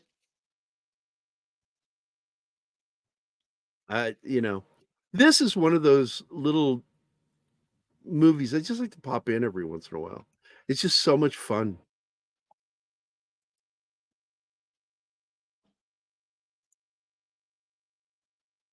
I'm with Eastland. I don't even like the original story. because Who everybody's directed supremely that? idiot. Was Werner Herzog involved with that in any way? For some reason, I don't think so. It wasn't that crazy. I love Werner Herzog. I love him too, but And they stayed pretty conservative with the clothes, the costumes. So yeah, it had cars and it had guns, but it didn't ruin anything. It was great to watch it. I watched it, I think, 3 times. okay. The director is Baz Luhrmann. Oh, see, I love Baz Luhrmann. I love him. He did Moulin Rouge. He did Australia, and he made a TV series out of the film with additional footage. And so now it's a miniseries. And I love Baz Luhrmann. Have you ever heard his Sunscreen song, spoken word song? Yes. No. Okay, is that Can't the one fit here. as a valedictorium? They put it to music. And Where's Sunscreen? Will we get claimed if we play it? Because I don't know who owns the rights to it.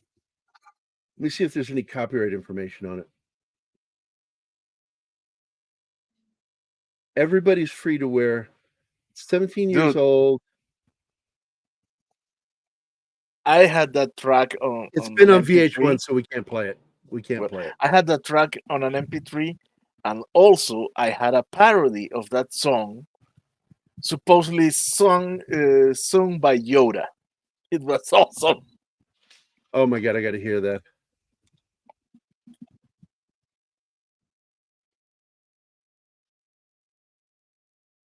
She is. I also notice as the film goes on, there's almost more femininity to her because she feels like a woman around him. She feels free to be a woman around him. She feels free to be Yeah. herself around him. She doesn't have to act and put on the boss face and stuff. Exactly. And you discover that she hates the boss face, boss face. Now, I do want to tell you guys a story because it cracked Anima up.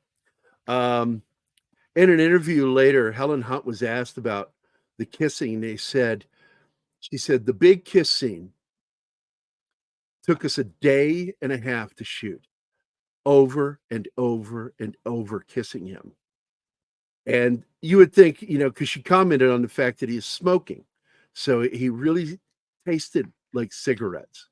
But she said, that didn't bother me. I kind of liked it. What got to me was his stubble would come out during the scenes. And so she was starting to get rubbed raw. And so she asked the makeup people every time they have to fix his makeup, would you please tight shave him smooth around the face because I'm getting rubbed raw. And so Gibson, being a notorious prankster on sets, decided to come in, and he had taken little bits of toilet paper and put fake blood on him and stuck them to his face all over the place. Because she made him shave all the time. But guys, it's a thing. Stubble fucking hurts. Okay. Oh, I imagine a lot. Man, CarMax. I bet you CarMax was over, where the food and stuff is, what are the food services, what is it called in film? Anyway, there'd be like one cart with just nothing but CarMax cases, little screw off top. Because that's what was used in the movie, the last one, Payback. Because that's what he was putting on his mouth was CarMax.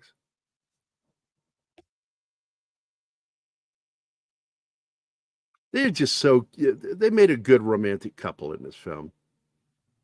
Even more than her and Jack Nicholson, because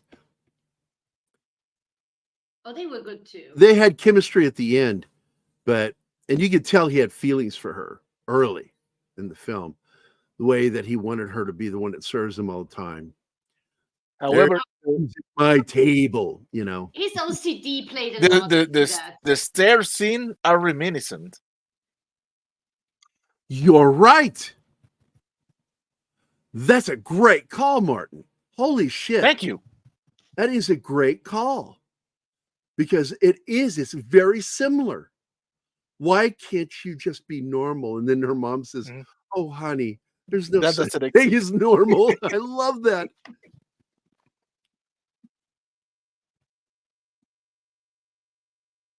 And the thing is, he's setting it up in a way that it's going to look like he's the one who's saving the day. But in reality, he knows that she's the one who came up with these ideas that closed the deal. And by the way, as a bit of trivia, the meeting with Nike, those were actual real executives from marketing executives from Nike. They weren't actors. No, normal is not relative. Yeah, compared to what? It's very relative. Compared to what? You need to study statistic, my man. So she's been normal fired. is what most normal is I'm an pausing event or it's something which has the most number of occurrences. Is normal is the majority.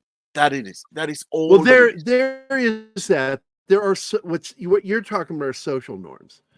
Social norms. I'm talking about mathematics. You don't get normal is a statistical term. It still deals with society as a whole. Yes, it's numbers because society makes numbers. I get that. What I'm saying is social norms is the word you're looking for. Okay, because it's not relative, but it is not relative, but it is variable. You know, to gay people, having a pride parade where they walk around with their dicks hanging out and boobs, and children are around, they consider that normal. But it is not normal. That's abnormal. Or as Mel Brooks would say, abby-normal. Well, that's not for all of them. I have heard many of them saying, "Dude, that is not what we are." I care about Christopher Reeve's birthday. I could give two shits about Mark Hamill. He's proven himself to be very anti-fan, and fuck that guy. That's not normal to do that. So anyway, this is a scene where she's been fired. I wanted to go back to that because I wanted to talk about it. That's why I paused it. Because of the way he played everything, it looks like he's the one who saved the day. But in reality, he knows that, I think her name is Darcy. Darcy, yes. Yeah, she saved the day, and she's been fired because everything looks like he did it, when in reality, he's saying, I did not do that. That was all her. He was just the hitchhiker. He used her ideas. Absolutely. He used her ideas to the point where she was questioning, because she says it out loud, wait, did I come up with that idea or did he come up with that idea? He tries to make it look like they just have the same idea at the same time. Because she thinks it and then he says it. Yeah. And he wants to make it look like, yeah, no, we just come up with the same shit at the same time. But the executives, they make it all. Yeah, but at the end, she was the one who gave the final stroke to her post there, because she tells to him, make the presentation, and he says to her, no, you do. No, he's the one who proposed her. You should do the presentation, and she says to him, no. Eastland, absolutely gaslighting. Which one? Absolutely. Yeah. I don't think that was his intention, but that's exactly what he was doing. No, he got caught up. He started using her ideas to ride along and to have a good time with her, figuring out shit, quote unquote, together. Yeah, but he was tricking her into thinking. It goes too far. He tricked her into thinking one thing, and that's the gaslighting. And Eastland's correct. That is a form of gaslighting. When you work, I would not walk down that alley. Fuck Anima. No. Fuck Martin. I would not walk down that fucking alley in Chinatown. Fucking no way. But I like this scene because I'm going to tell you something that I didn't notice the first time I saw it, but I noticed later. The old lady, that's God. Yes, or the whoever or gave him the. I'm not saying capital G. It's a God. She is a God. She may be the God. She's a higher power. Directly. She is the one doing all of this right here. Yeah. So it's made me want to go back to see if I spot her anywhere, because it is so weird. No, that she only they did appears there. this, that right then and there, to take it away from him.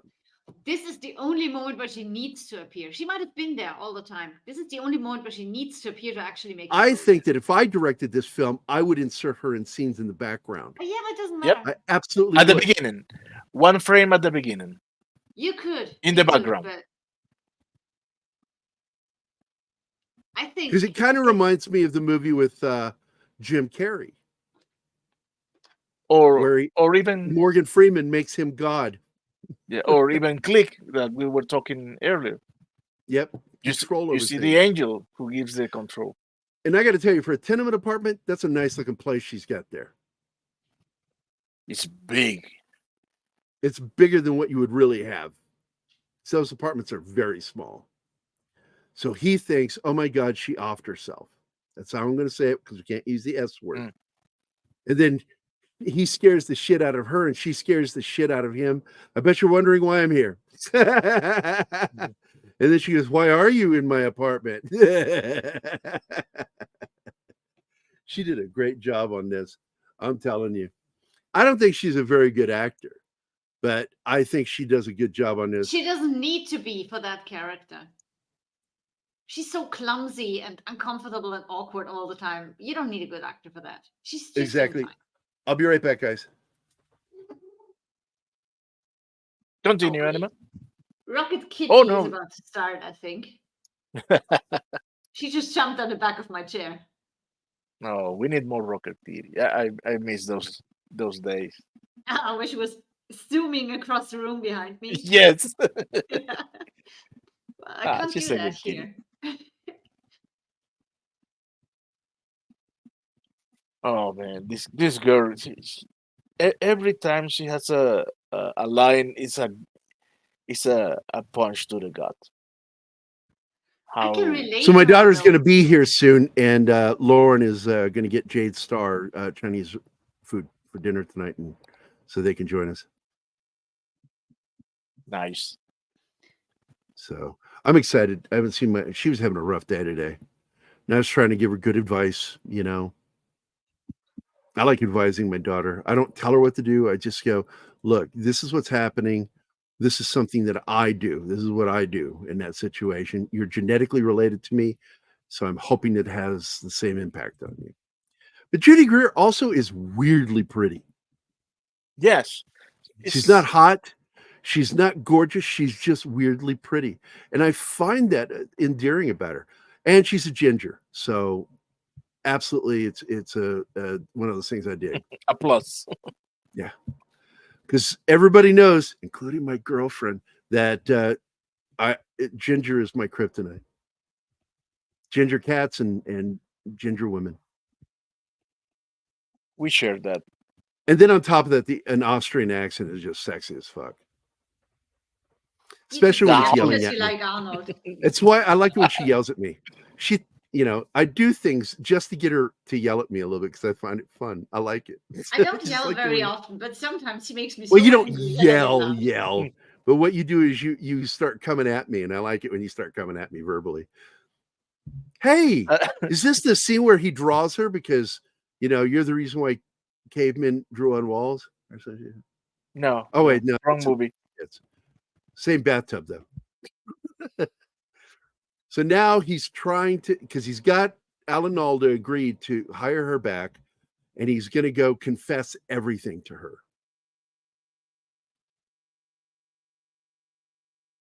And of course, the pub is named Patty's.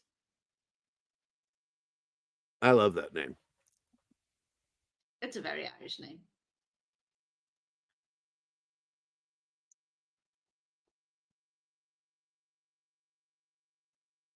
Oh man.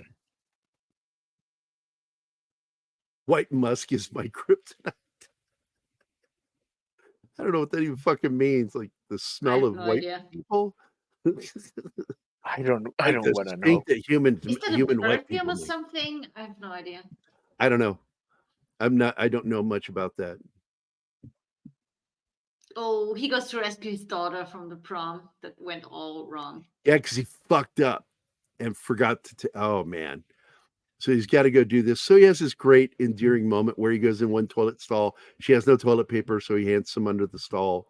It's cute. Oh, it's a perfume. Okay, who makes it? D-Bud, so I can look it up. So here's when he passes it over to her. This is a cute scene. I'm And serious. she actually makes the scene because she walks out of her toilet stall and faces him, crying and all that. I mean, to a girl, that's like a nightmare. Like, I don't want to be seen. Teleport me home, beam me home. And she confronts him and says, just let's go home. The bonding in that moment is awesome. So he's just talking to her now. And this scene, Finally, as a they're dad talking. of a girl, Yeah. you And know, she's this finally was opening up to him. this was confessing such that a she- difficult period for me with my daughter.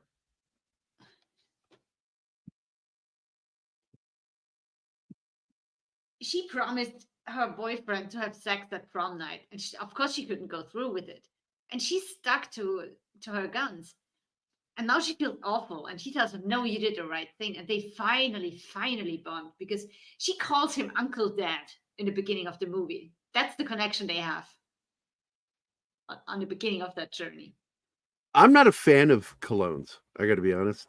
When I was younger, I wore Paco Rabanne, and I liked it. It was one of the few male.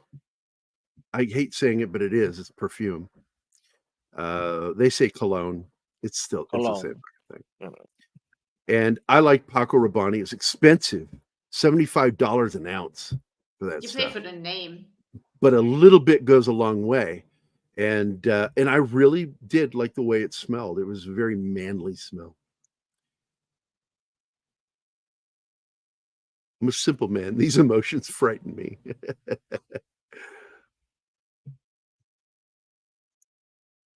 Oh, let me tell you, Eastland. True story with Zoe. She came in the door one day right after her, menses started, and she came in raging and just snapping, getting gnarly with me. And I'm still in the middle of my workday. I turned to her. I said, I don't know who the fuck you are, but whoever you are, you better remove yourself from this room right now. Go into another room and find whatever it is that's up your ass and pull it the fuck out and come back out here and talk to me like a human being. If you come back out here talking to me like this, don't even bother coming back out. I will not tolerate it. Don't talk to me like this. And she goes, well, I'm having heavy cramps. I said, I'm in constant chronic pain. I don't take it out on you. Don't take yours out on me. It's a rule to live by. It's not other people's fault that you're in pain. So he goes over there to finally tell her the truth. And he does. He just tells her everything. He doesn't talk about reading minds. But he says what he did. He confesses to what he did. And when she hears that, her first instinct is to do what he needed done. She fucking fires him. If what you just said to me is true, you're fired. And he's like, I didn't see this going that way. Yeah. He says, it's not me rescuing you, it's you rescuing me. He says all this stuff, but she reacts first to that thing. But like a good human being, she realizes I shouldn't have led with that. It's the theme of this movie. He's not thinking it through with everything he does. I agree. He's acting on, reacting to. And stumbling so the things.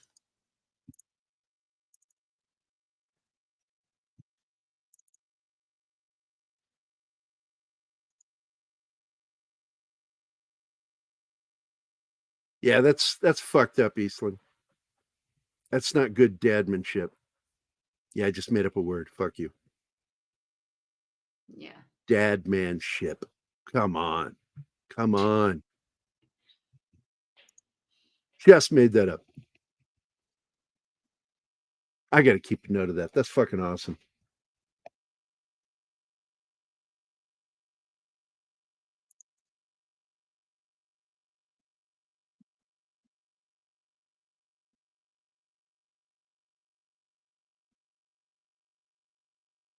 I agree to what has been said earlier. The end is kind of rushed and weird.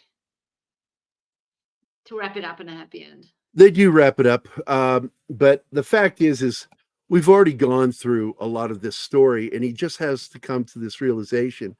So he does. He goes through his arc, then she goes through her arc, and she says, "What kind of knight would I be if I didn't save the man I love?" Yeah. And then he puts his arms around her, is about to kiss her, and he says, "You're my hero." I love that line. That's kind of cool, yeah. Now, do you believe he's still fired? Yes, I do. Yeah, from the top. But I yes. think Privately, no. she will bring him back, but he's fucking fired. I would have fired him too. Bring him back in a way, yeah. Maybe not in that agency, but there are others. I would put him on probation. Double secret probation. Double secret. Fuck that, please. Why? It's one of the best lines in the Fat, whole movie. drunk, and stupid is no way to... movie. Come on, I got to say the line. Fat, drunk, and stupid is no way to go through life, son.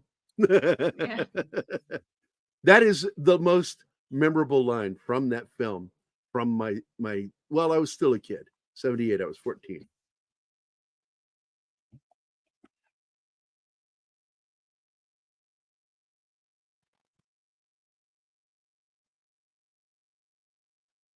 I would have had him begging for his job back later. Can I have my job back? No, he wouldn't do that. Or maybe goes in unemployment. He was always The good reality. at his job, just from the male perspective.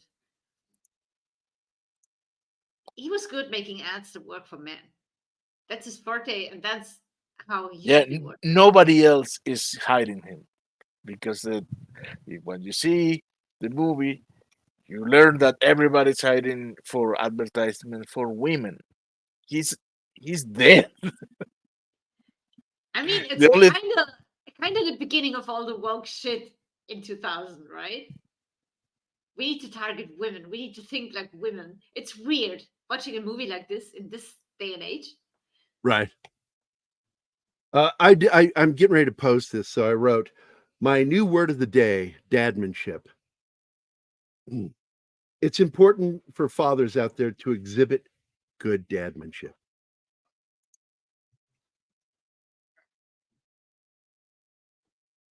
Be good dads.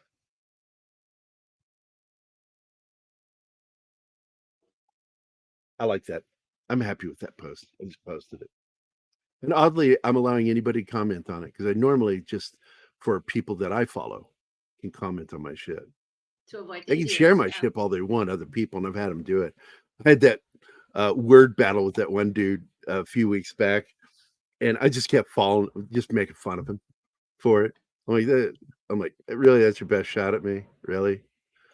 Yeah, and finally he got to the point I was frustrating him, and he says, "Why do you keep responding to me?" I said, "Because you keep commenting. If you stop commenting, I'll stop responding." And then I went wink, wink, and he stopped. He just did, 'cause I was just ripping him apart, making him look stupid. So, but man, look, I love this movie. I really do. And I'm sorry it goes adrift, but I enjoy hanging out with Mephisto. He's such an interesting guy. And I keep wanting to pick his brain more. Because like I know like this much about him, and I want to know so much more about the guy. Oh, you're falling in love. Oh. No, it's Yeah, bromance. It's a bromance. I've had Yeah, them. I know. Where Sure. One of many. you meet some dude that's just like a great person to hang out with. It's like, God, man, it's so. And that's why I made that joke years ago when I was kind of sick of women. I said, you know what? If it weren't for the sex, I could totally be gay. Because all you're doing is hanging out with other guys talking about guy stuff. Now, if I don't know what you think about it, but I think you should you two have a show without a theme, just winging it and taking cues from the chat.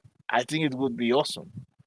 Well, I think what we do is we pick some topics and we just talk about them and work our way around them and see what happens. I love shit. No like need that. to pick topics, Gary. You would just go off topic anyway. Yeah. No, you pick a very generalized topic. You just pick a generalized topic. Let's talk about film. We could talk about film. That's one thing that he and I do. I'm on film. Now let's talk about television. Very generalized. I think we could do stuff like that.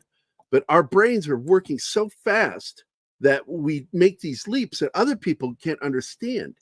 But if you have ADD, you totally get it because you understand what the connection is and you leap to that thing. And we leap to it. And there's this and trying to find your way back is a lot of fun. Because, like, what was the original subject? We got to go back to that. And it's something I learned to do in interviews because some of the best interviews I've ever done, they kind of do that. But then it's important to always remember where you were and bring it back. And he knows how to do it too. Mephisto. He's very good at it tonight. So we've got 31 watching right now. I'm assuming that's all over on Twitter, and we got a handful here. Tell me I'm right or wrong. We go look and see. Checking. Yep, I'm checking right now, too. 22 on X, 8 on YouTube. 8 on YouTube. And I don't know how this works, but YouTube is going to count all the numbers. And they've done that, and it kind of surprises me that they do that with these shows. Penny, just talking about you earlier. Aw. Yeah, she on a Wednesday. You must. Are you Catholic? Of course. I loved going. I was one of those kids as a Catholic. I would go to morning mass sometimes before school, 7 o'clock in the morning. And I was an altar boy, so sometimes I'd be an altar boy in the morning and then go right to school. Fuck yeah, Dale knows how to date. What are you saying, Chinatsky? The show would be dating with Del Die. That guy married a woman 20 years younger than him.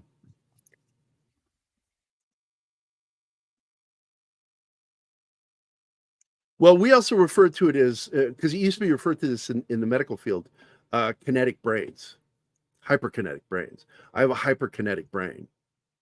I had this neurological workup done that showed that my reaction time is like mental reaction time to something is like milliseconds faster than other people. It's not normal. So it's not like a superpower. It's just, that's why I'm really quick on my feet with people. Mac used to say it all the time, and Anna has met Mac. She knows who Mac is. Mac would tell me, Mac man, has actually stolen me from Gary. He took his phone. Yeah, took the phone and just walked away with her.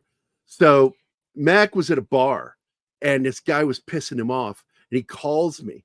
He says, I wish you were here right now, man. This guy's pissed me off, and all I want to do is punch him because I can't think of anything to say back to him. So I showed up at the bar, and I stood there, and the guy said a couple of things to me. I said, because he was talking bad about the military. And he said something about military being, soldiers being automatons. And I said, oh, were you in the military? And he goes, no. And I said, then why are you talking about this shit? You don't fucking know anything about it.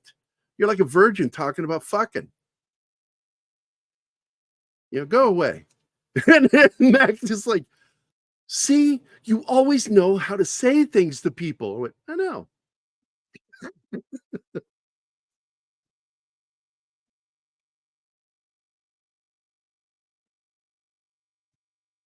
Gay adjacent. I don't know about that. I never had any. There was no misconduct by any of the priests I was around as a kid. And Father Weems was my protector. That guy made sure like nothing happened to me because I was one of those kids that was what you would say is in danger from predators. What is that called? I forget. There's a term for it. But anyway, what was it? Vulnerable. I was very vulnerable as a kid because my dad kidnapped me. I was pulled, torn from my siblings, especially my brother Michael, whom I was very close to. So I was very vulnerable. And if there was a kid, I was adorable too. I was like really cute, big brown eyes. And I was a target for predators. And those priests really protected me. They protected me from the nuns because the nuns were abusive as hell, beat the shit out of me. So, but anyway, we're going to wrap it up here. This is a great film. If you haven't seen this film, go see it. I'm going to check out Romeo and Juliet. I'll watch it with Anima. Okay. And because I am a big fan of Shakespeare. I did a lot of Shakespeare as an actor myself, a lot of stage. A lot of people don't know that. I was a card-carrying actor as a stage actor. I did professional theater. And I was in there for a reason, to learn something. Everything I do is to learn something. Looks like an easy target, needs emotional, positive stuff. Or because I craved love and affection so badly at that age when I was 8, 9 years old. And my dad kidnapped me, took me the other side of the country away from all my siblings who protected me. My brother Michael was always there protecting me. So, and somebody did make an allegation about my godfather, and I ended up being a witness saying nothing happened with this man. He was absolutely the best around us kids. Absolutely. And of course, I also told that joke that later on Father Weems got mad at me about when I was an altar boy. Because Chris Lindsay was talking about CNN, because CNN had just started and they had built CNN on that story of the first lawsuit trial about this man who said this priest had done these things to him, wanted to be held accountable. And CNN, he told me how CNN said that this is just the tip of the iceberg. There are going to be so many more, thousands of them, maybe even millions around the world that have been mishandled, sexually mishandled. And I went, damn. And then we got quiet and we're wiping them off. And I just couldn't help myself. I said, so what are we, ugly? And it caused him to go into snort laughter. And I had no idea Father Weems had just walked up behind us, that quiet Irish bastard. And he's like, what are you boys laughing at?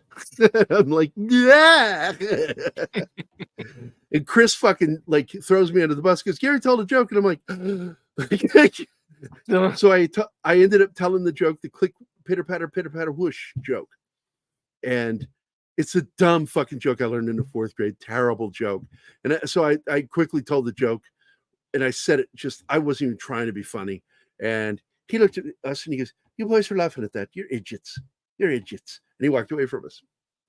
And I turned and I gave Chris the dirtiest fucking look. Like, you motherfucker. He's sorry, man. Threw me right under the bus, you bastard. So years later, I was talking to Father on the phone. I was in my mid-40s on the phone with him talking. And I told him about that. And he said, that's what you said. Oh, this is what I'm hearing. Oh, I can't believe you did that. Oh, you're awful. You're awful. I can't believe I love you. Oh, you're awful. He was pissed. He did not find that joke funny. I still find it funny as hell that I said that as a kid. That was the worst or best backhandling compliment. I can't believe I love you. God damn. He would say things like that to me. Oh, you long-haired weirdo. What is wrong with you? All of us were called long-haired weirdos. Patrick, because we're in a band, we all had long hair. And Patrick was our guitarist. Matt McGuire did vocals. And Brian Embry was our rhythm guitarist. And we didn't have a bass. Patrick would play the bass lines on the guitar along with what he was doing for lead. It was really good. Straight up rock and roll, man. That was a lot of fun. Headbanging shit. It's like I like people go, man, you're such a sensitive guy. And I'm like, yeah, but I like playing hard rock. I like rock. Played in a lot of rock bands. It says here my daughter is here. So my daughter's here, so I gotta go. So oh, she's flipping me off. Come here.